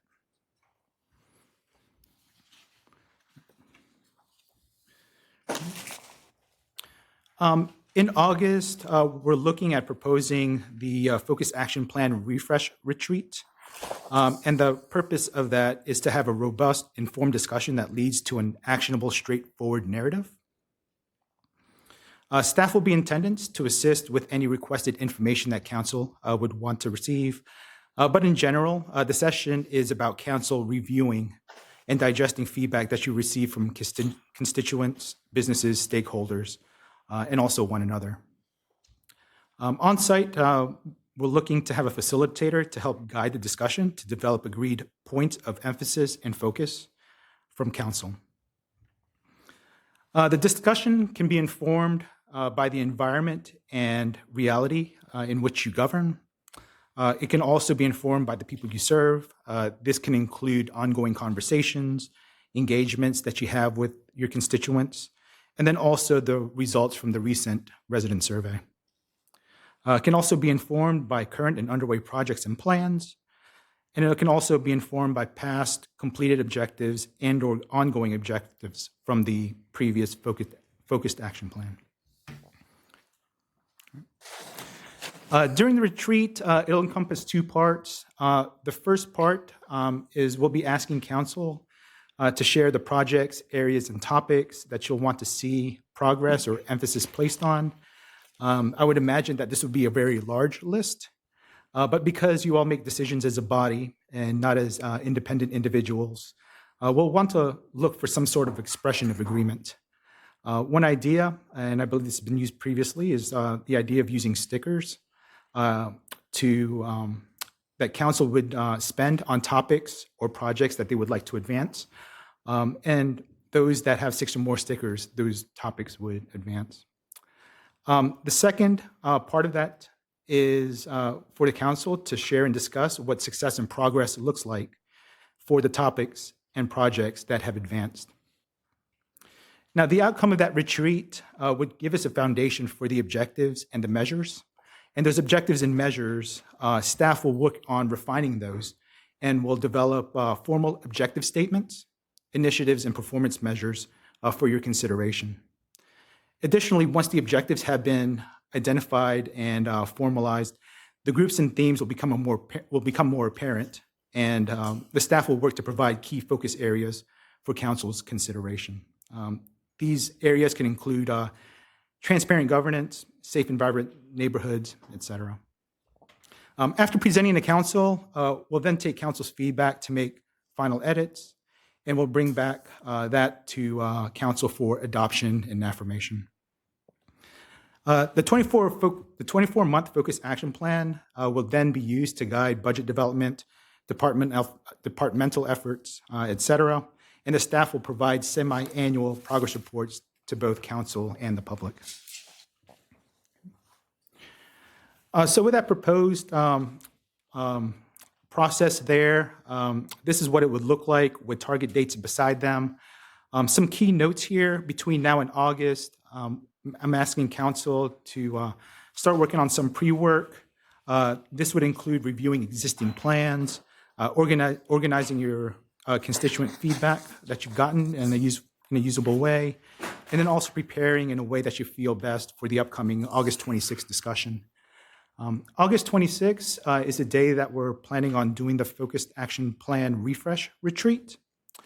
And then one other important item here is between September 1st and September 15th, we'll be looking at doing community engagement where we'll get feedback from the residents on what they would like to see in these focus areas and objectives, and then also get the perception on what success looked like. Generally, this will just serve as candy for your thoughts. So with that, I'm asking council on your feedback on the proposal for the Focus Action Plan refresh. Since council is a key factor in this process, and I also believe that the process is just as important, if not more important, than the deliverable that results from this. Okay, I think this kind of reflects back to the evaluation report we just got about the importance of public feedback, so that's great. Any questions? Barbara? I'm sitting here trying to think of what we can use as an example of how council set forth a proposal and then work to achieve it. Have we looked at the past 2 years, for example, and can we say, this is what we decided we were going to do, and this is what we did, and have our measurement? I mean, I think it's great. We come up with these proposals, but I think we have to be able to point to something we have done that shows that it leads to something. Because what I hear from citizens is it doesn't make any difference what we say, they're going to do what they want to do anyway. I can't tell you how many times I've heard that. I mean, don't we have an example of something that we, like I say, within the last 2 years that we proposed, and then we can show how we moved to achieve what we said we were going to propose and do it? Patrick? Mr. Mayor, I think one good example is probably the attainable housing program that council recently adopted in April, and then the VBDA took on as part of council direction. So as part of the 2-year focus action plan, council started a study on looking at affordable housing, what it means, and how best to attack or address affordable housing. A part of that conversation, council determined that for us to get into affordable housing, we shouldn't take from other general fund resources or other general fund programs, right? So that led to the development of the Attainable Housing Program, which basically is a program that allows allows developers to take the incremental property tax generated from new growth to put back into the project to support the building of affordable housing. That started out of the process from the Focus Action Plan about 2-3 years ago. So, Mr. Manager, if I may. Go ahead, Monica. Mayor, Vice Mayor, members of council. Councilmember Henley, you're speaking my love language now. You're asking, what have we accomplished? We've done a lot of talking, but what have we accomplished? So Dr. Aspiras and his group in OPA, they will be producing a year-end report that will actually be looking at all of the initiatives from this Focus Action Plan, and it will outline what have we done. So if you remember from you all's retreat last time, arts and culture and making sure that we had it throughout the city and not just at the oceanfront was a huge focus. So what you all accomplished in the budget last year really was historic, of a sustainable funding mechanism. And I think it was, 2 weeks ago, Councilmember Jackson Green, we unveiled public art in your district. And with that unveiling, we now have public art in every single council district. So that was a really big one. So what Phil will be doing and providing to you all before your retreat is this year-end report. And the purpose of that is so that you can have that in the back of your mind. What were we supposed to do? What did we accomplish? What do we want to build upon more? What do we want to say, this is going to be what success looks like with the resources that we have, and we want to prioritize maybe on these 3 or these 5. But we will be producing that document, not just for council, but also for the public. We want to make sure it's not a black box with the community. If they hear from us during the budget process, when Kevin and his staff are up here, they pay their public funds, and it's like, what do I get for my public investment? What's my return? So that will be coming out in that year-end report. We will celebrate it. We really need to work with communications to make sure we push that out. so that folks can really understand what are they getting on their investment. We are a monopoly. You want to live here, you got to pay us. So we need to be really good about communicating to people what return are they getting.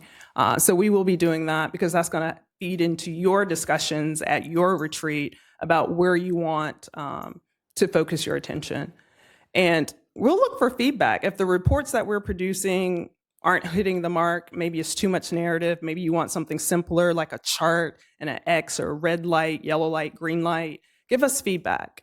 Because part of being effective communicators is being able to communicate to folks what they're getting with their tax dollars, with their rate dollars. So we are working on that. We're going to get that to you all. But don't be shy about giving us feedback if it doesn't hit the mark. We need to know that too. I think it's important that we have it. I think one of the, and of course, maybe it's because it's something that I was particularly interested in, but I think one of the really good one-page documents that we've gotten was on the open space program. What are the properties we've purchased with the open space program and what have they accomplished? Okay. I mean, it's that kind of thing that I think we really need to be able to speak to our citizens and say, well, and that was one of the things that I think in this survey, what are you getting for your tax dollars? And we didn't rank as high on that as we did on others. We need to be able to show people what they're getting for their tax dollars. And maybe it's just that they don't know. And to your point, we could be doing too much because what they're going to produce is going to be this beautiful document that's like 45 pages, which you described as like a one-pager. So maybe we need to do both. And we have talked about that. Maybe we need like a summary page that when you're out, you can just show like a quick brief. This is what we've done over the last 2 years. So we can do both. So that's good feedback because they're producing 45 pages. And for us government workers, that's a short report, Councilmember Henley. It's going to be pretty in pictures, but maybe we can complement that with a short one-pager, straight to the point, and this is what we've done. This is what we're working towards. So that's great feedback. Yeah, and if I could say, I want to give compliments to Councilmember Bellucci for being the champion of arts and culture and getting the dedicated funding. And I'll tell you what, because I think that had a very positive resonance. It's visible throughout the whole city right now. And the other result I can think of right offhand, because I remember, people wanted more trails. Well, guess what? I've done a couple ribbon cuttings on more trails over the last year. So that's important. Stacy. One other thing I put my finger on that's happened in the last 6 months or so is, I know at our initial retreat, we talked about reprioritizing and resizing, restructuring some of our CIP projects. And I think there's a number of our CIP projects that have been reprioritized, restructured, downsized, and we've done a pretty good job of that in the last 6 months. Good point. I think once we get the list, we'll be pleasantly surprised when we see how much we're doing stuff. Barbara? Do we have a date for our retreat so we can put it in our calendars? August 26th. August 26th. August 26th. Okay. Yep. All right, anybody else? Amelia? Well, the report that you're mentioning, how soon are we going to get that? Before the August? Yes, we're looking to get the report to council in early August before we have the retreat.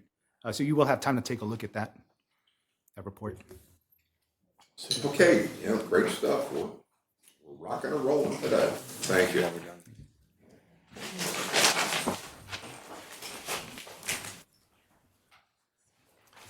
Okay. All right, so Mr. Mayor, members of council, at this time, the next presentation will be on the ITA plan update. And this basically is a culmination of various different conversations we've been having with City Council over the past 9 months to a year regarding the ITA. It's going to look at the sports tourism expansion opportunity, VBDA's Innovation Park opportunity, and also LIDA. And council asks for bringing back something that more or less sees how all of these uses could possibly coexist in the area. Kathy Ward's going to give this presentation, and we're not seeking any direction from council at this time. Council may want to absorb this information and have this as a discussion point as part of the retreat in August. Yeah, I think that would be the prudent avenue to go. Okay, good afternoon, Mayor, Vice Mayor, members of council. As the manager said, I'm here to talk to you about the interfacility traffic area. So the overview for the presentation today, we're going to go through a little bit of the history on the ITA and its relationship with the ACUs, the ITA and the vicinity master plan of both 2010 and then its update in 2017. And then we're going to talk about the background and existing conditions and future proposals for development in the sports tourism area, the innovation park area, and for LIDA. And finally, we'll go through the road network and the relationship with each of those proposals and our road layout in the master transportation plan, and then open it for discussion and direction from City Council. So beginning with the end in mind, today for you to consider, or options for you to consider, City Council, as the manager stated earlier, can add this to the agenda for further discussion at the upcoming retreat. And you can discuss potential funding strategies for infrastructure to support any future development that you decide to pursue. City Council may provide direction to move forward with some or all of the development proposals presented today. And that may include an update to the 2017 ITA and vicinity plan to include public engagement and a planning commission and city council process, a modification of the roadway network to support development proposals, and or a fiscal impact study for the proposed projects to determine the return on investment. So this is just a map that shows you the ITA's location between Oceana and Fentress Airfield. This is a map of the courthouse context area, and that's how it's referred to currently in the existing draft of the comprehensive plan. And this includes the ITA and the transition area. You'll see the green line to the north and the blue line to the south. The ITA is on the left in the purple area, and the red is the transition area. And all of the yellow on the screen are city-owned parcels. This is just a less busy map for you to see the green line and the ITA boundary, as well as the blue line to the south. And again, just as a reminder, the blue line is the defining line of where the public utilities end. And so jumping into the history of the ITA, it's located in District 2, approximately 4,400 acres. Residential density is capped at 1 per 15 acres. The IT Overlay Zoning District was created in 2005 as part of a BRAC initiative. The area is existing between Oceana and Fentress, as you already saw in the previous map. It was created to manage land use in the region, ensuring compatibility with the frequent overflights of military aircraft. And the ITA and Vicinity Master Plan was formally adopted by City Council in 2011. And this was a plan as a partnership with Urban Design Associates and the city. And this map here just shows you the relationship between the AQs and the ITA, and it shows that all three noise contours are present, red being the above 75 decibels area.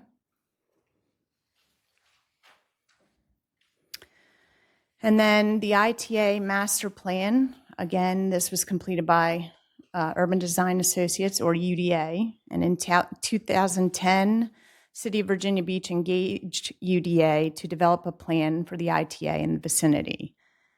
The ITA and Vicinity Master Plan was adopted by City Council in 2011, and the ITA plan was updated in 2017 to reflect the large quantity of land acquired by the city. The ITA plan was updated through its own separate public process and then included by reference in the 2016 comprehensive plan. And this is just a page from that document showing the 8 or 9 different areas that are pointed out in the plan, and recommendations for development are shown. So on to sports tourism. So sports tourism, This is a complex. The complex is existing within the ITA and its existing conditions.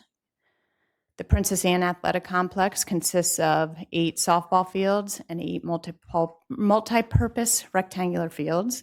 The Virginia Beach Sportsplex has a stadium venue with synthetic turf and a rectangular field, 2 additional synthetic turf rectangular fields, and then the field hockey facility has 2 AstroTurf field hockey pitches.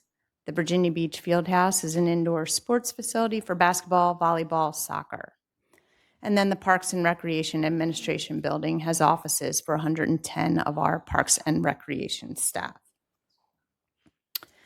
The sports tourism expansion proposal consists of new fields for baseball, pickleball, disc golf, a BMX track, nature trails, cross-country course, bike trails, and wildlife observation.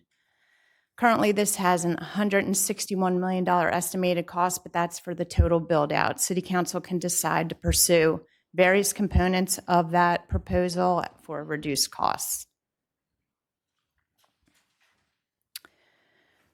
These are just pictures of existing innovation park developments. So for the background on Innovation Park, that's 150 acres, conveyed to VBDA in 2016. This was to promote expansion of the biomedical and healthcare industry. First infrastructure was funded in the FY 2017-2018 CIP as Virginia Beach Bio. The purpose was to provide funding for infrastructure for the newly branded biomedical part, which was in support of STEM businesses and innovation opportunities. Then in FY 21-22, in that CIP, it was renamed to Virginia Beach Innovation Park, and additional infrastructure phase 2 funding was provided. Economic development had a strategy pivot during that time from biomedical to advanced manufacturing that would create a new tax revenues for the city and create and retain jobs. So that's where that pivot came from Virginia Beach Bio to Virginia Beach Innovation Park.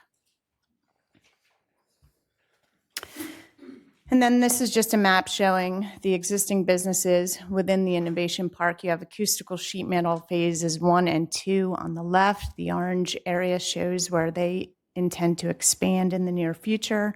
AGI is that white rectangle that's in the center of the plan, and then remaining acreage in the yellow parcels to the right.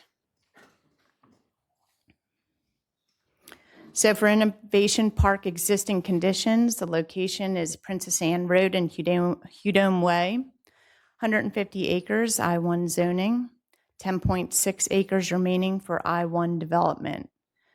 Acoustical sheet metal phases 1 and 2 are complete, and $22.4 million was invested in infrastructure in this area to date for Hudome Way, multipurpose trail, 3 stormwater facilities, a pump station, utilities, and a traffic signal. Future businesses expected to open in the near future would be AGI, and phase 3 of acoustical sheet metal will be under construction in the next year. And then jobs to date, 380, and direct revenue to the city from 2022 to date is just under 1.3 million, and this includes real estate taxes, personal property taxes, business license taxes, and sales tax. So VBDA's Innovation Park expansion proposal is a 25-year plan. 300 to 375 acres have been identified in this area for expansion. To get to the orange area on the map of approximately 68 acres, an extension of Hudome Way would be needed, and that is estimated to be approximately $5 million. The larger purple area of approximately 300 acres could be accessed by partially extending Lansdowne Road to the south, and that's estimated to be about $25 million. On to the Law Enforcement Training Academy, or LEADA. This is located on Bird Neck Road. City Police and Sheriff's Office have utilized the old SeaTac Elementary School for training purposes since the year 2000. LEAD is one of 3 sites utilized, along with Creed's training facility in Exie in Moyock, North Carolina, for the training of our officers. The LEAD facility is relatively unchanged since its utilization as an elementary school and is currently being leased to the city by VB Schools. The condition of the current facility cannot support LEAD operations for another 3 to 5 years without major capital investment to include ADA compliance, new HVAC, and technology upgrades, to name a few. City Council gave direction to staff to explore the ITA for future LEDA location at the March 11th, 2025 meeting. And so the proposal for LEDA, the existing site of LEDA facility, was utilized for this study. The yellow circle you see there is the approximate location of where LEDA could go. Public Works considered alternative locations, but this is an area that they recently settled on within the ITA, and this is known as Area 6 within the ITA and Vicinity Master Plan. The area is currently designated for municipal services, and there's an $82.6 million estimate. This did not include development costs for this location and is for construction only. It's approximately 10 acres within this area. And finally, on to road networks. And some of the maps I'm going to show you are busy, so we did include a larger map for you to look at with your presentation. This is a series of maps that shows the current road networks that are proposed as part of the Master Transportation Plan for Lansdowne Road and Nimmo Parkway. This is just an existing conditions map, shows the ACU's contours along with the pink areas there are for a power easement, and there's a brown line going through the middle for a sewer easement. This is the ITA roadway network and includes the overlay of the sports tourism proposal. And you'll see on all of these maps running north to south, starting with a red all the way down to a pink, are the Lansdowne Road phases, and then from east with that blue to west with the green, those are your Nimmo Parkway extensions. This is the ITA roadways network and the Innovation Park overlay, which is that blue area. And then this is the ITA roadways and municipal services facility map. Again, with the same roadway network, but the yellow boundary is what is currently in the ITA plan. And then the last one, and this is the handout that we provided to City Council. This shows all of the development proposals that I've reviewed and just how the road networks could provide access to these areas. The current Lansdowne Road that's in place now can already provide access to LEDA if it was to go in that area that I pointed on an earlier slide, as well as the sports tourism area. In the event City Council decides to move forward with an expansion of Innovation Park in the blue area, a portion of Lansdowne Road, not the full portion, but a portion of it could be developed, which is estimated to be approximately $25 million to access that area. And this is just blown up to show you exactly where, right below the green and white dash line is where access from Lansdowne that currently exists can provide ingress and egress to those 2 sites of LEDA and sports tourism. And then this is the final slide, again, for City Council to open up discussion and your options to consider to potentially put this on the agenda for the upcoming retreat and discuss potential funding strategies, and then providing direction at some point to pursue some or all of these development proposals through an update of the 2017 ITA and Vicinity Plan, a modification of the roadway network, and or conducting a fiscal impact study for the proposed projects to determine the return on investment. And I'll take questions. Questions, Barbara? Asked for this a year ago. in the budget. And I asked that we have an implementation plan to complete the master plan for the ITA by October 1st, which we got. And I really appreciate staff working as hard as they did to be able to get this to us by last October 1st. Well, it's been out, this plan, which was the original one, which is implementing this plan, the ITA plan. This is the one that was updated in 2017 and added into the comprehensive plan, and we have had since that 2017 time. Well, since this was out, we have received, and this is as of February 25th, you all got these, but this is just a compilation of the letters and responses that we got from this, from council advisory commissions and agencies, nonprofit organizations and businesses and individual citizens.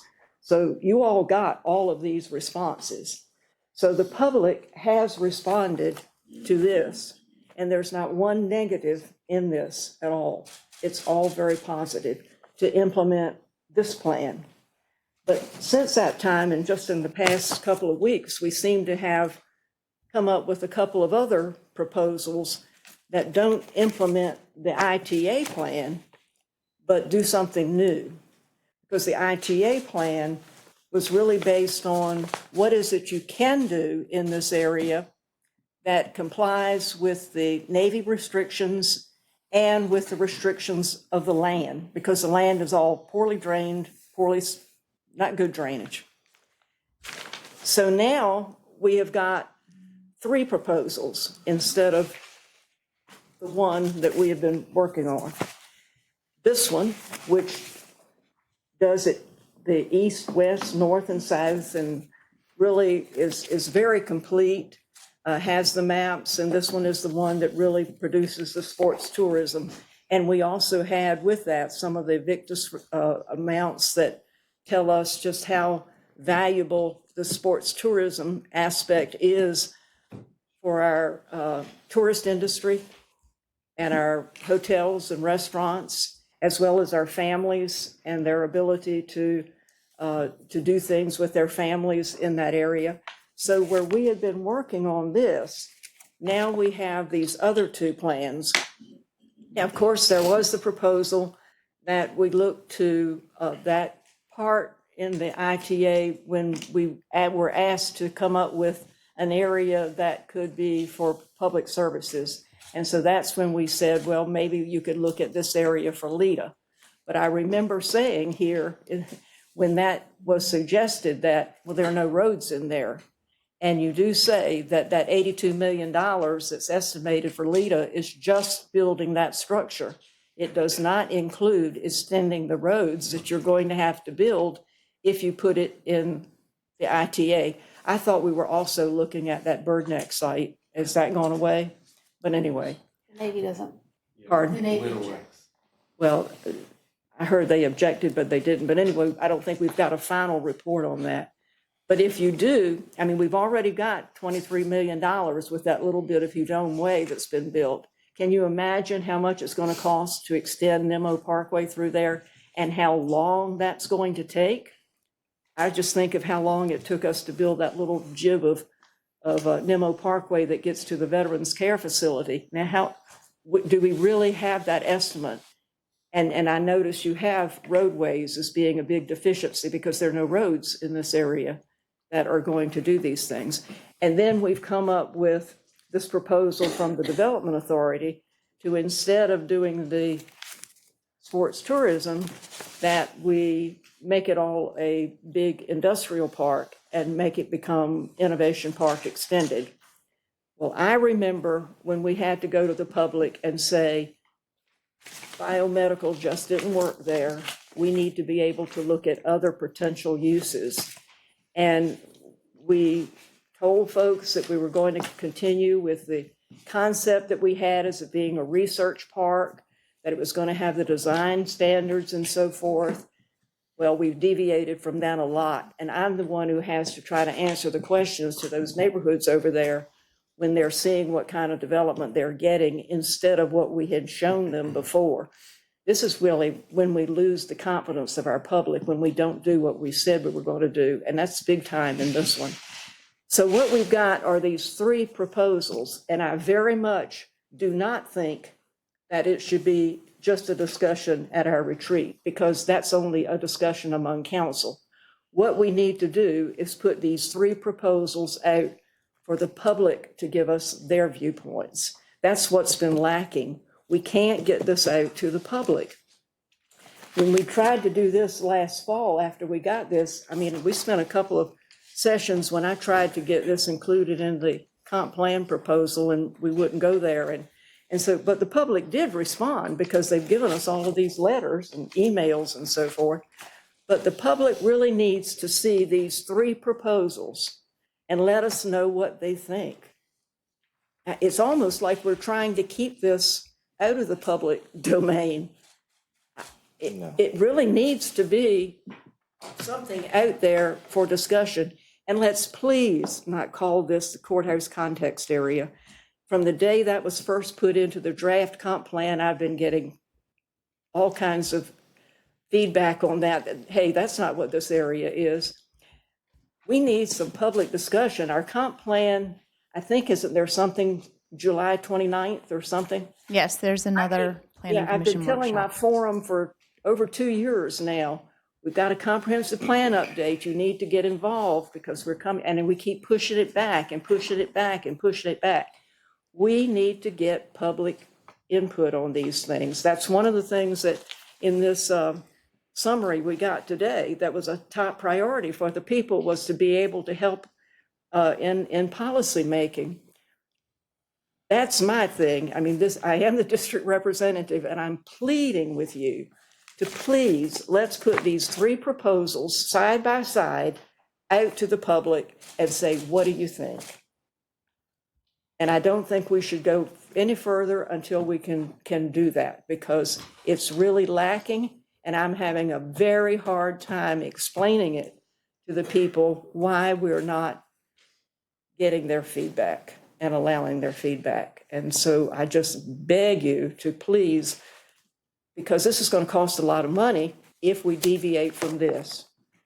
This is a cheap way to get a lot of good stuff out there and to do it quickly. If we go to one of these, it means we've got to build roads before we can do things. Plus, look at what those roads cost us. We found that out in our budget this year when we had to redo our CIP because of these road projects costing so much. We've got to get the real cost out to people, the real numbers, and get some public feedback. I just ask for that because it's so important, because this is the district and we're cutting the people out. Okay, Mrs. Henley, with due respect, we're going to go on break until August 12th now, and we're going to have our retreat at the end of August. And, once again, I can't think of any major project that we have done in my 21 years where there has not been the ability to have public input on a number of ways. And you take a look at Atlantic Park.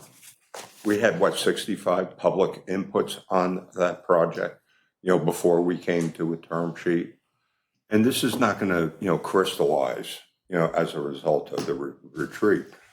But the thing is, we have to figure out a direction that we want to go. And as Dr. Ross Hammond pointed out, we're running out of land. And over time, priorities have changed. And we just had conversations that we're an aging infrastructure that needs new revenue sources to go forward. And I know a number of people on this council, Worth and Stacy and other people say that we have to move the dial and get more commercial, change the ratio from residential to things. And so we have to be open-minded by a lot of things. We got to be talking about repurposing underperforming strip malls and everything. It's all going to be part of a master plan that we have. So my thing is, let's go ahead and have the retreat and have the discussion among ourselves that we have a plan that we can then give to the public. Right now, there is no plan. This was just a presentation. Okay, anybody else? Dr. Warren, thank you very much, ma'am. Very good, as always. I have a couple of the public safety angle. First is when we take about all things LEDA, we need a LEDA. And I'm all supportive of that, of course, and I'm pretty sure we had run the other one to ground that wasn't going to work. So we were going to look here. Is this taking in everything? And I'm sure it is, but with the chief, and I didn't look around to see if they were here. But do we feel comfortable that that's the right amount of acreage they need to make everything happen? Because, and I'm going to say this a couple of times, and the things I'm going to say is because of the presentation we got a few minutes ago about employees and everything else, part of it is going to be you get a brand new training facility. It always helps, for at least the next 10 years. I would think that would be a positive for us. I'm not sure exactly what the infrastructure costs. I'm not sure what the infrastructure cost would be to make that happen. I'm not, yeah, Charles. Here comes LJ. So I just was curious on that, just to make sure that we're getting everything we need. Because again, pulling in what, I'm sorry, the first gentleman that gave the presentation is for the public, we're talking about public safety and everything else. And where you're training them is important. Yep. LJ, I'll start, and you can clean up. So, Councilmember Hutchison, the price that we gave council is the rough order price of the building, and the details and stuff like that would have to be worked out with the chiefs in terms of what goes in there. But that's what we kind of feel like is a good rough price for the buildings. It doesn't include site utilities and and a road network. We do anticipate that if the ITA, or if it's done in the ITA, that you don't need to do a significant road expansion off of Lansdowne Road to accommodate LEDA. And if you were to expand out and do sports tourism, you may need to make that Lansdowne Road a 4-lane versus a 2-lane, right? As part of the design funding that council authorized, we would get more details on what specifically we need from a site utilities and road network. But for LEDA, we don't particularly see a significant infrastructure need. There's going to be a need, but not a significant dollar value. But there's going to be a number there. LJ? Yes, sir. I just would like to contribute. The reason we selected that area of Zone 6 was because it's adjacent to where Lansdowne Road exists today. That means we don't have to expand Lansdowne to be able to go into LEDA. It does mean, though, we would still have to build some internal roads to get from where Lansdowne is today to where LEDA is. In terms of, do we have enough space? It's a Zone 6 is a pretty large area. We allocated about 10 acres for LEDA. That does take into account some sharing ability for what was presented in Parks and Rec's plan. If the opportunity presents itself, and should council decide that they want to move forward with that part of the ITA plan, that would allow for some shared facilities where officers might be able to do running and training and that type of thing.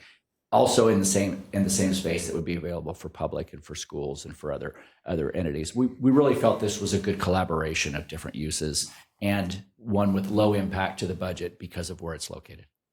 So great, and you helped me with my second question.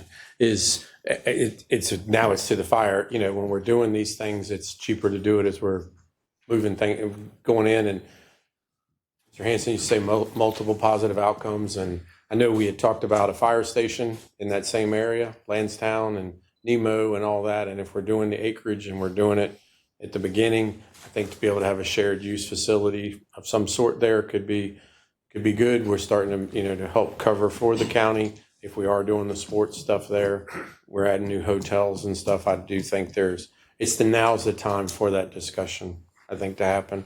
And also, I would just like to say, I'm a very big proponent. LJ, I did 30 miles this morning.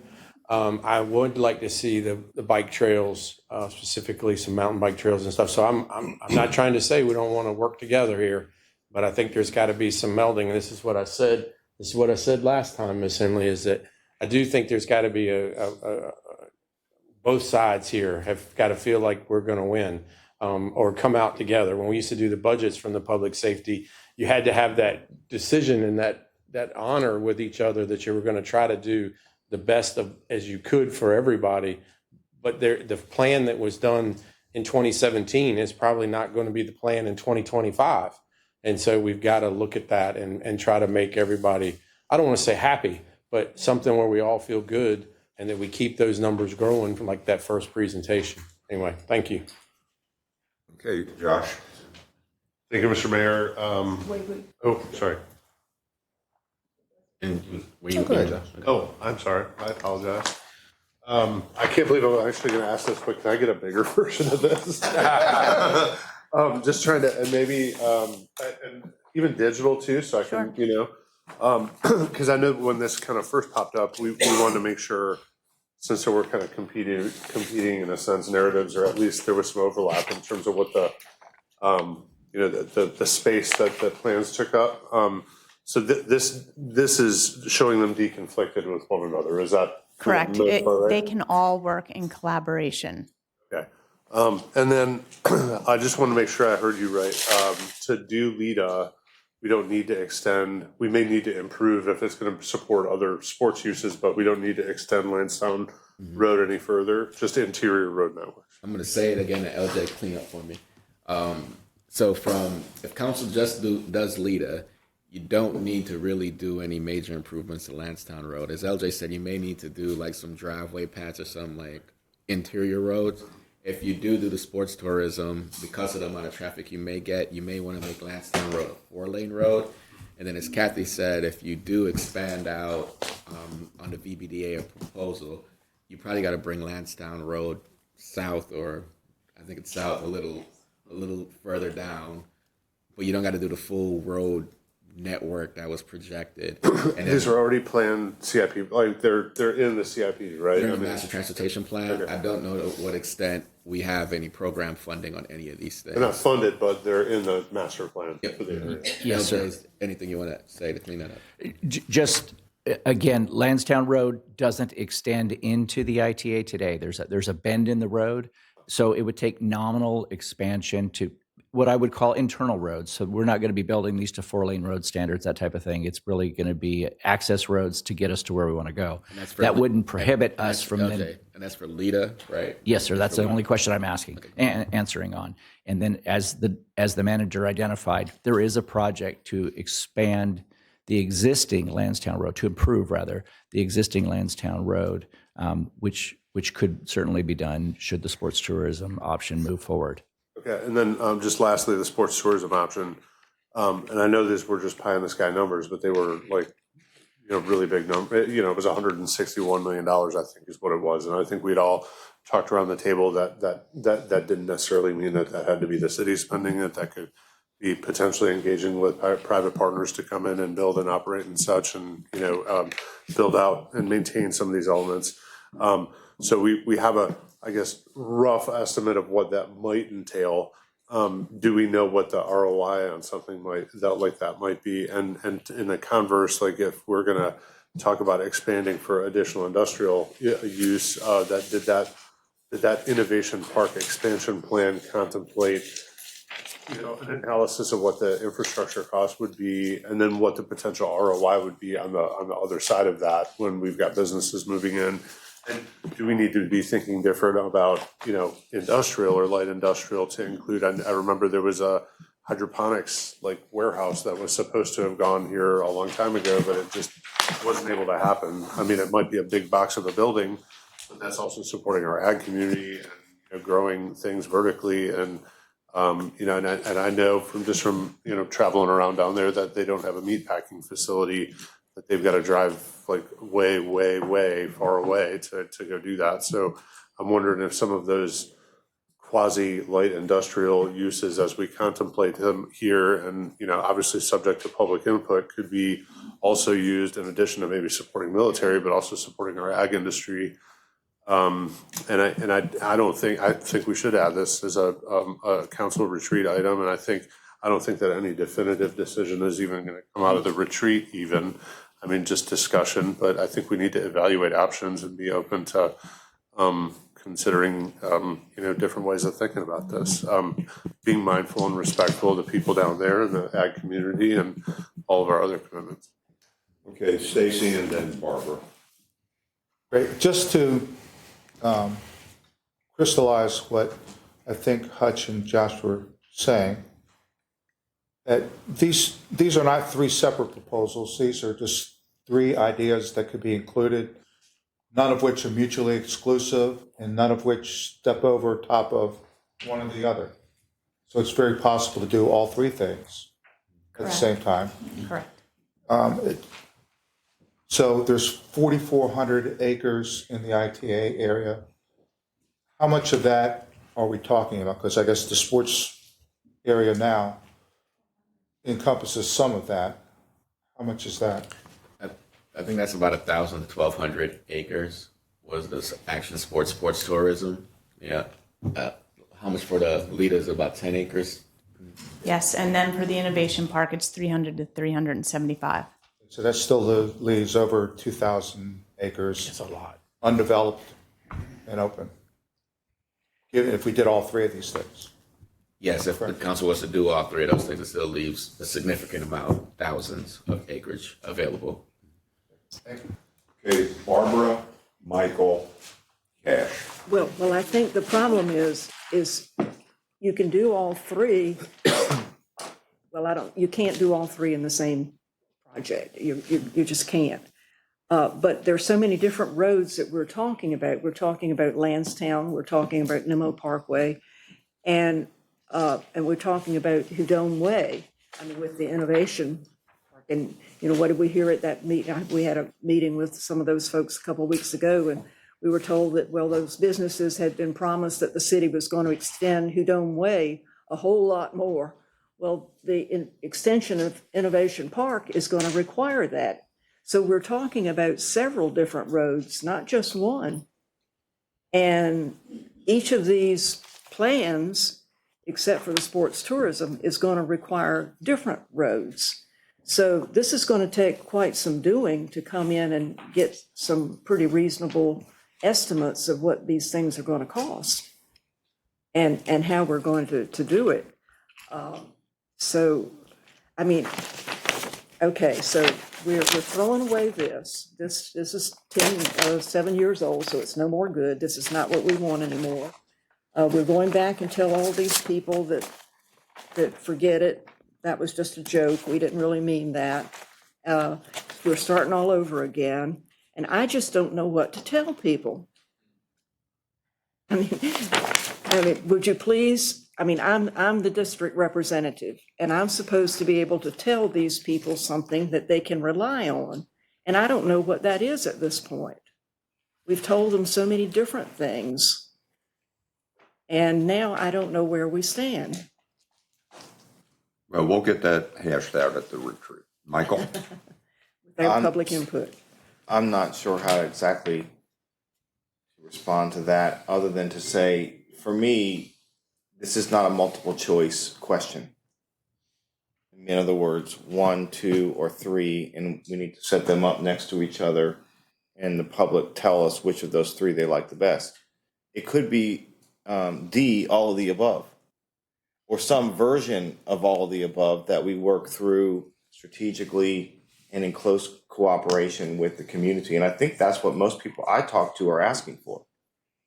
And furthermore, when we talk about an asset like a publicly owned parcel such as this, yes, it's an asset that belongs to the people who live directly adjacent to it and near it, but it's also a piece of property that every citizen in Virginia Beach has a stake in. And we think about what choices we make here, as we talked previously. Not only do we look back at plans that have been developed in the past, but we contemplate what the needs of our future will be based on the emerging workforce, based on new conditions and technologies. And what I'm fearful of is that we're charting a course that will, as I mentioned previously, potentially close the door on opportunity for those who come behind us. And for me, I can't sit here at this table and be pulling up the hatch behind me. We have to leave the door open for prosperity, for opportunity, for enjoyment, for generations that come behind us. And I think sports tourism has a tremendous opportunity. and I'm supportive of sports tourism across Virginia Beach, and we're developing a strategy that optimizes that. We're also fostering a really robust and emerging industrial workforce and industry cluster that promotes wealth. I mean, we have one business that just expanded here that employs more than 800 people. That's a lot of mortgages. That's a lot of rents. That's a lot of dinners being put on the table that people rely upon. And that's something that we have to keep in mind. And more than that, we're not just talking about attracting businesses here, we're talking about retaining businesses here, because we're at risk of losing some of our best and brightest and strongest commercial enterprises in Virginia Beach to other markets who will entice them when they're ready to expand. And the last thing we want to do is create an environment in Virginia Beach, and the last thing I want us to do is create an environment in Virginia Beach where we're fostering, where we're cultivating really innovative and interesting and prosperous businesses, and then shipping them to other communities when they really hit their stride. And that's, I think, what we're at risk of doing if we don't contemplate additional opportunities. So I don't think we're ready to make a decision today. And I don't think it's proper to set it up as if we have to make one, two, or three, pick one of these paths, when the path could be that we can all work together and achieve and unlock all of these as potential opportunities. And frankly, that's what I think the citizens of Virginia Beach expect us to do, because after all, this is property that belongs to them. And our goal here is to develop a policy that reflects their wishes and meets their needs of the future. You mentioned, Mrs. Henley, that you've had multiple plans and you don't know what to tell them. And that just proves the point that plans continue to evolve. There have been multiple plans that have been developed, and those plans have changed based on needs that emerge, and then they've been updated from there. And what we want to make sure that we're doing, in my view, is that we have a fair process, and one that honors the potential of our future and the young emerging professionals and workforce that, frankly, our previous presentation showed that we're falling and lagging behind in retaining and in serving. And I think this decision point that will be coming at some point presents a unique opportunity for us to do all of the above, 1, 2, and 3, not one or the other. Well said. And what we're talking about is highest and best use. Cash and work. Yes, thank you for your presentation thus far. So, as one of the newest council members, and after doing a lot of research about the ITA, I can tell you from the residents' point of view that they would like to see some accomplishments. We spent so much money on feasibility studies, and I don't know, it's just, it's not being accomplished according to, and I understand we're not going to make a decision today, but I just need to tell you what the residents are saying to me. Whatever we decide on, they're hoping that we can make, that we can really put into practice the plans that we make effectively with a time frame, and that we make it happen. So my encouragement to the residents is that this council, I think, is more united in terms of our overall goal of making sure that Virginia Beach, when you say Virginia Beach, people think of sports tourism. Well, we really need to combine what that actually means. And then on the other hand, I'm grateful that with the speed and the efficiency that we were able to get Atlantic Park up and running, I wish that we were able to do the same with the ITA. So with that being said, okay, but that's speed. That's speed. There's somebody that got here. Okay, that's speed. Find a different example. But to me, that's speed. I'm like, they're good. That's like 2 times in high school for me. What are you laughing about? But I really feel like that we have, I'm so grateful that I can work with this council. And I think we can be the right reflection for our communities, so that we can truly accomplish their space. We represent the people. So I'm looking forward to the retreat, but I'm also looking forward to where we really make real timelines, and the numbers are really right when it comes to what we're going to spend, and it's effective. And then when I communicate this to District 7, I can truly say, because I need to include District 7 in everything. So I want to make sure that it's feasible for them for access. Thank you. There's no room for leaving District 7. I was thinking, just out loud, right? Worth and then Rosemary. Mayor, thanks for the presentation and your work on this. Just a comment about sports tourism and then a question. So to me, sports tourism also is good for our citizens. The Pavilion Athletic Center is the field house, it's the soccer complex, it's field hockey, it's everything associated there. It has done so much for our citizens, much less to bring in tourists. So I think when we say sports tourism, it also meets a lot of the needs of our citizens, District 7 and all around the city, should this come about. So I think that's a corollary benefit, and it is aspirational in many ways, but I think we should include this for sure. I'm a big fan of sports tourism. Ms. Warren, could you go to page 18? This could maybe a quick question, because I wanted to understand the phase 2 of the Innovation Park was, if you go down the third line, phase 2 is 68 acres. Did you say $5 million? Yes, That would be to extend the road? to extend Udome Way into the orange area. So if you take out, so that's about $73,000 per acre. And so the market value, because I'm in the business, is 2 to 3 times that. So I would say you could easily pay for that $5 million with sales coming out of the 68 acres.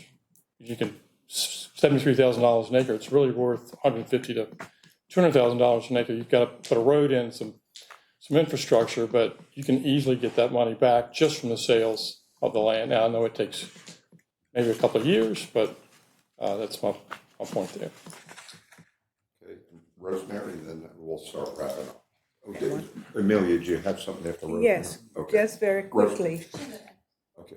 Okay, where you had about the sports tourism, and you mentioned 161 million. Yes. Will you put out something that will break that down, so that will help us look at how much for baseball, how much for, that area instead of the total? That helps us, make decisions on which one we'll prioritize. Dr. Ross Hammond, I'll start, then Chad could clean up. Thank you. Mr. Mayor, members of council, remember when staff gave this to you, it was a rough order of magnitude of a cost. We did break down a general sense of what each item could possibly cost, but it was a rough cost. And then to Mrs. Henley's point, at the day we presented, and Mr. Schuman just presented, it never was fully expected that the city council was going to pay $161 million for this. It's just a general total project cost if all of it was to be built. Generally, how this thing is, how sports tourism is handled, some of it will be covered by the city.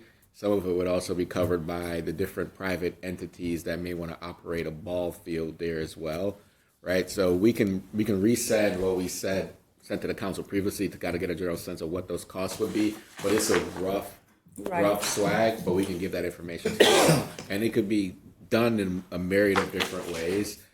The big thing to say about this is that it's going to require an infrastructure component around it, right? What we're saying is that it sounds like for the LIDA, we don't necessarily need to expand Lansdowne Road. We might need to do some connectors to it.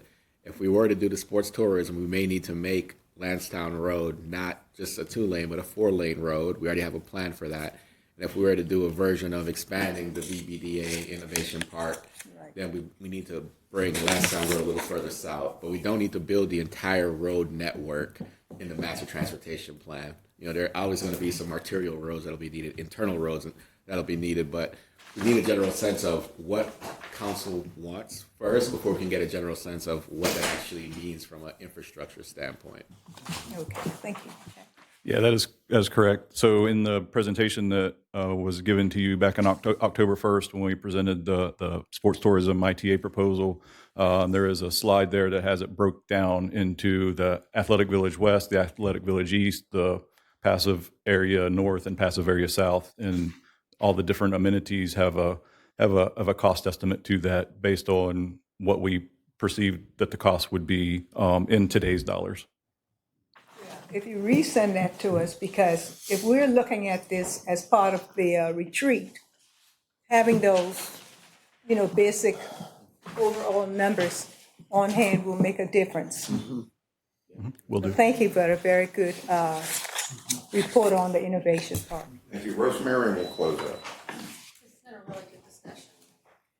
It's an important discussion because this is probably the largest landmass that we have left available to us, and it's a lot. It's a lot there. It should be enough, really, so that it should be something for everybody. In fact, we've heard the expression that we can, like the town center, it's to work, play, and live. Right. So maybe not live, but to work and play. Because to be able to play, you've got to have a job first to be able to afford to be able to play. So you should be able to do both. I did want to say, because there's a lot of big numbers floating around here. There's a lot of numbers for making it all sports tourism. There's a lot of big numbers for doing innovative park. And there are going to be some ways, especially for the innovative park, to help pay for itself. As Worth mentioned, you could have the sale of the land, and that will bring in some. We could also do something like create an SSD, like we've done at Town Center, and that could help pay for the roads, like Town Center paid for parking garages, but also the maintenance. Have we found out how expensive the maintenance is to maintain stormwater ponds, to maintain the roads, and all that sort of thing? So we could have something to help build in a way to keep everything funded for the future. So I think that'll be a good topic for the retreat. Yeah. And I think, we'll look forward to the retreat, continuing the conversation. But, let's, close with this. We know the challenges that we all have going forward, and they are many. And once again, I'll use that term, we are going to be especially in the next retreat, confrontation with reality. And to the point now, we got to think almost like we're in survival mode. What are we going to do to maintain the cost of all the infrastructure? We saw in the survey, the need for flooding and things of that nature. We're talking billions of dollars, folks. So once again, we have to practice from a practical model, a business model, but once again, that's why we're going to have the discussions going forward. Thank you very much. Okay. Any council initiatives? Yeah, Barbara. Okay, continuing. It's okay then if I have a public hearing with my folks in District 2 about these questions. I mean, is that okay? I don't want to do something that everybody's not in favor of. I think it's out, we discussed it out here in public. If you just want to give, this is what's being discussed, that's no problem at all. Right, and that people can come and have their input. I just want you to know that I feel very strongly I've got to communicate with the citizens in my district, and I want to do it. I mean, I have to do it, but I don't want to do something that you're not supportive of. No, I think, once again, it's out here, we had the discussions and, but once again, just say, I can't think of any major decision we haven't made in ever, whether it be Lake Gaston or here, where there hasn't been considerable discussion.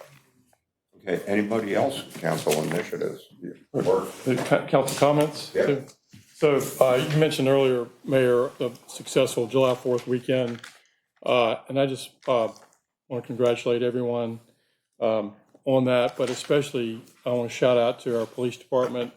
Friday, I went down to the convention center and spoke and met with the group that met at 4 o'clock at the muster at the convention center, and then over at Precinct 2, and they had some donations from the public and served by the public, and They were in uniform going out to serve their shift from 4 o'clock until, say, midnight, which is July 4th at the oceanfront. Very, very, 100,000 people. So I just want to thank them for their support, and the chief in particular, and Second Precinct also in particular, because I think it was a very successful weekend, and I appreciate their presence and their duty to our city. And for District 4, I was in a restaurant the other day, and a gentleman that took care of me, multiple kudos about the fireworks display at Mount Rushmore. Once again, 4th of July was all over the city. And I was at a couple of events at Mount Rushmore recently, and I'll tell you what, that place is full of life and community and just various people, getting together. So, Michael, you got a jewel right there. Okay. Cash. What's going on in District 7? Thank you. Right? I mean, Virginia Beach is a real family. Just want to highlight Parks After Dark. Yes. Very important. This is our first year in Jennifer's Rouse's district as well. First year for Parks After Dark.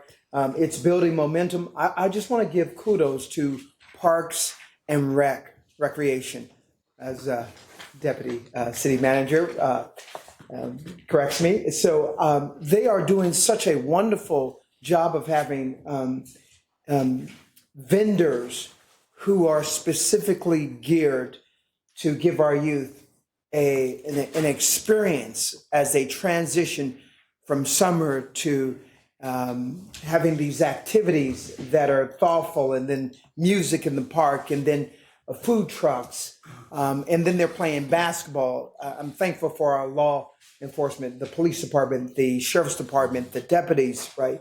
They're out there playing basketball with the kids, and it's hot, and they're out there. And so kudos to Parks and Rec, Director Kirschman, thank you. Tiffany and her staff, they are doing a terrific job. I have to leave work, and then I come out to College Park Elementary, and I'm able to spend some time there. But I want to tell you, I've met new families that have moved to College Park, and that's their experience of District 7 or College Park, is going to Parks After Dark. So for me, that was such a highlight of a new resident moving to District 7. And he says to me, him and his wife said, in my own backyard, you guys are having, Virginia Beach puts this on. This is amazing. So I can tell you that we have new families that are involved. And that's what this is about. It's about strengthening our relationship, strengthening our communities. We are united more than ever. And I'm pretty excited about it. And thanks to Parks After Dark. And, let me just say, and Cash, I think you really underscore the fact that everything good is happening all over the city. And I remember a couple months ago, you had that thing with Joe Smith at Salem. Yes, thank you. It's community building. And, That's right. And I'll tell you what, you see it all over. And it's really heartening to see. Kudos to you. Amelia. And just short, again, congratulations for everything for July 4th. I had family coming from Greensboro, from Maryland, from DC, and I forgot that I'm not 16-year-old anymore. So I was out there on the beach enjoying them, and they had long women, had for the pets and everything. But I took a spill, so you see me with my knee hobbling along, but it was still a fun, very good. Very safe, and I was wheeling today. You'll miss that. But Happens to the best of us. I'm waiting for Don't the forget, you results. got a physical therapist for a minute. Oh, I didn't break anything, I can say. But really good on July 4th. People really enjoyed themselves. It was packed. There's a new restaurant that opened up, Milk and Honey. And already on Sunday when we passed there, I sat in the car because I couldn't move much, but people were already out there enjoying themselves. We have a good city. You better believe it. We have a great Rosemary? city. And Michael? Oh, okay. No, I just want to follow up. It's pretty much already been said, but Mayor, I was at Mount Trashmore for the 4th of July, as you noted, as you and some of them were saying, we've been at a lot of events in Mount Trashmore this weekend, and this month, this summer. And just everyone there does an incredible job, but specifically on the 4th of July, I mean, it was crowded. And people were there on bikes, people were there from cars, people were there all over Independence Boulevard and South Boulevard and Edwin Drive. I mean, it was kind of like a madhouse, especially at the end. Because people get there in different times, but they all leave at the same time. Try to. Or try to. Yeah, it's very slow going, trust me. But the amazing thing is that the Parks and Rec staff with their contractors and the public safety professionals, just the way that they direct people and keep people safe as they're crossing a busy road like Independence, which is known for pedestrian strikes, by the way. I hate to say it, but it's true. And then seeing ambulances traverse through there as fireworks are going off because they've got to get somewhere else across the city. It's quite a symphony, actually, of humanity and public safety professionalism. And then I'm thinking about how crowded I heard that it was all weekend, really, but especially on the 4th of July. And it's not unremarkable that we had a weekend such as that with no major incidents that I'm aware of. And I not to pile on or delay things further, but I just want to really tip my hat to the professionals who made it happen, especially Parks and Rec and public safety and everyone else. And also to the citizens of Virginia Beach who, came together with their families. That's what I love. I love seeing people riding their bikes from Mount Trashmore back home to their neighborhood. And some people bragging about how they were back home 5 minutes after the fireworks, and others were in the car for hours trying to get home. But all of them did it safely, by and large. I'm sure there were some incidents that we don't know about. In fact, I even went on a ride along with EMS on July 3rd, and we were bored, kind of, which is a good thing to be if you're with EMS. So I also want to thank Jeff Henderson with EMS and the entire EMS team for welcoming me on Thursday, but really just everyone for orchestrating that beautiful symphony in safety and professionalism. Great. I had to step out for a minute. I'm not sure if anybody said anything, but for those, it kind of dovetails on what you said. Coming out for the sign for Matt, for Cheverati was wonderful to everybody. A shout out to Delegate Michael Fagans for getting that started and for us carrying it through in the union with Max and everything. It was wonderful, Sarah and Gus, and having everybody there and speaking and all. It was truly nice, and we appreciate it. It doesn't go unnoticed. So thank you. Hey, great. Hey, we're all a great city. We're in it together. Okay. All right, so, under ordinances, anybody have any issue with any of the ordinances?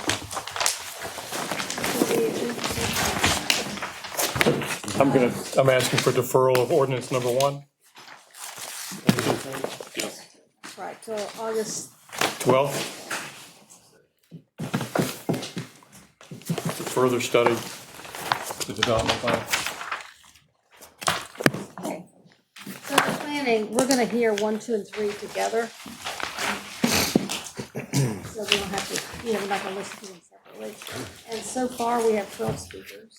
Well, We've had a few more sign up, just for this item. I'm not sure if that one, Less than 15. I can't answer that. All right. Seriously. Okay, but no speakers on anything else. No speakers on anything else at this point. No speakers. Okay. So, number 4. Deacon Baptist Church with no, I'm going to recommend it be on Cooper. Sorry, I didn't hear you. 4 and 5 together. 4 and 5? Yeah, 5's together, 4 and 5 are together. Number 6, Starling. That's I didn't get that. You said 4. 4 is the Church. farmer's market. You mean 5 and, which ones are you saying are going to be together? Deacon Baptist Planning. Church. Planning. Planning. We're planning. Oh, That okay, ordinance. all right. So 4 and 5 are going to be heard. Together? No, You are I'm gonna put them on consent. for approval? Mhm. I'm going to vote no.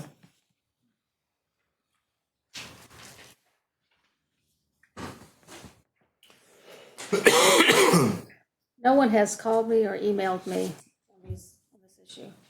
No one. Okay, number 6, 7, they go together. That is an extremely complicated issue, which is going to be very good.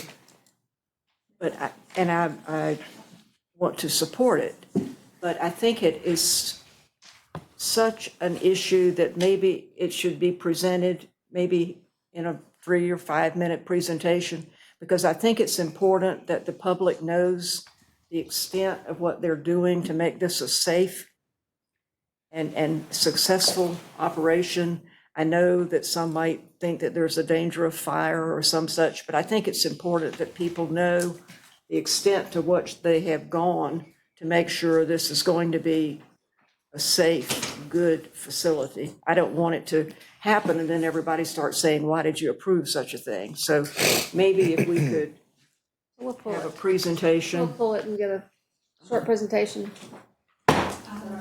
Mr. Mayor, members of council, since it sounds like there's general support from staff and the planning commission, it sounds like council supports it as well.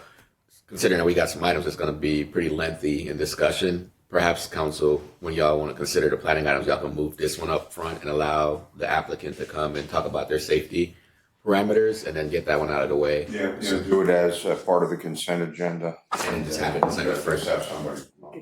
Do it as a part of the consent agenda so they wouldn't have to wait through all this. Consent And Mr. Mayor, that's probably 6, 7, and 8, right? That would Yeah, be that 6, one. 7, and 8. Yep.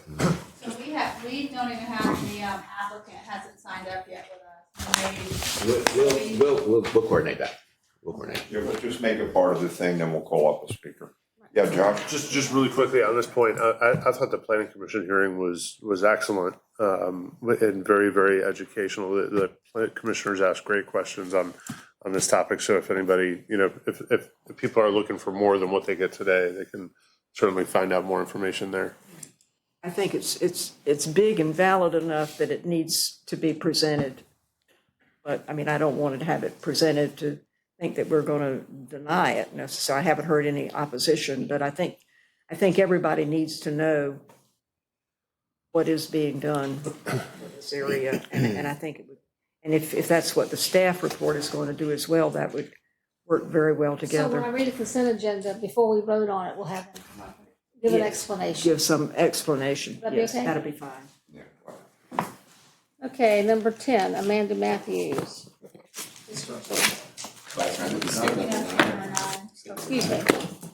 Cypress Point. Number 9 and 9. I'm fine with it. I understand there's no speakers. And I don't want to pull it to say as much, but I just want to around the table so y'all know what this is. This is a substantial redevelopment of a aging shopping center. And it increases green space and pervious surface, not impervious, but improves stormwater, better lighting. The shopping center was largely vacant and was kind of an eyesore and attracted negative activity. I mean, obviously increased tax revenue on the redevelopment. And then at the very beginning of this, I asked if the developer would consider workforce housing component. He did do that. They did do that, and they included 7%, and they didn't ask for a density bump. So this is just straight up because it's the right thing to do, which I really commend them for. I commend them for the community engagement. They met with every single person in a group whose number I put in front of them. They're leaving mature trees on Wesleyan and Haygood Road, and Diamond Springs. So anyway, I just wanted to. It's 365 new units and 7% of them are workforce housing. So pretty great. Yeah, this is everything we've been looking for in a redevelopment project. And they have another in District 4. And they did a really good job on the community engagement piece. And I can't believe, there are people that feel differently about it, and they've worked with them and they've worked, to mitigate concerns. But I mean, to do this and not have a single speaker here and have it be on consent, it shows a lot. Barbara? Well, this is an example of what we absolutely want to have happen. And I think this is such a good application. I mean, it shows what strategic growth areas can do.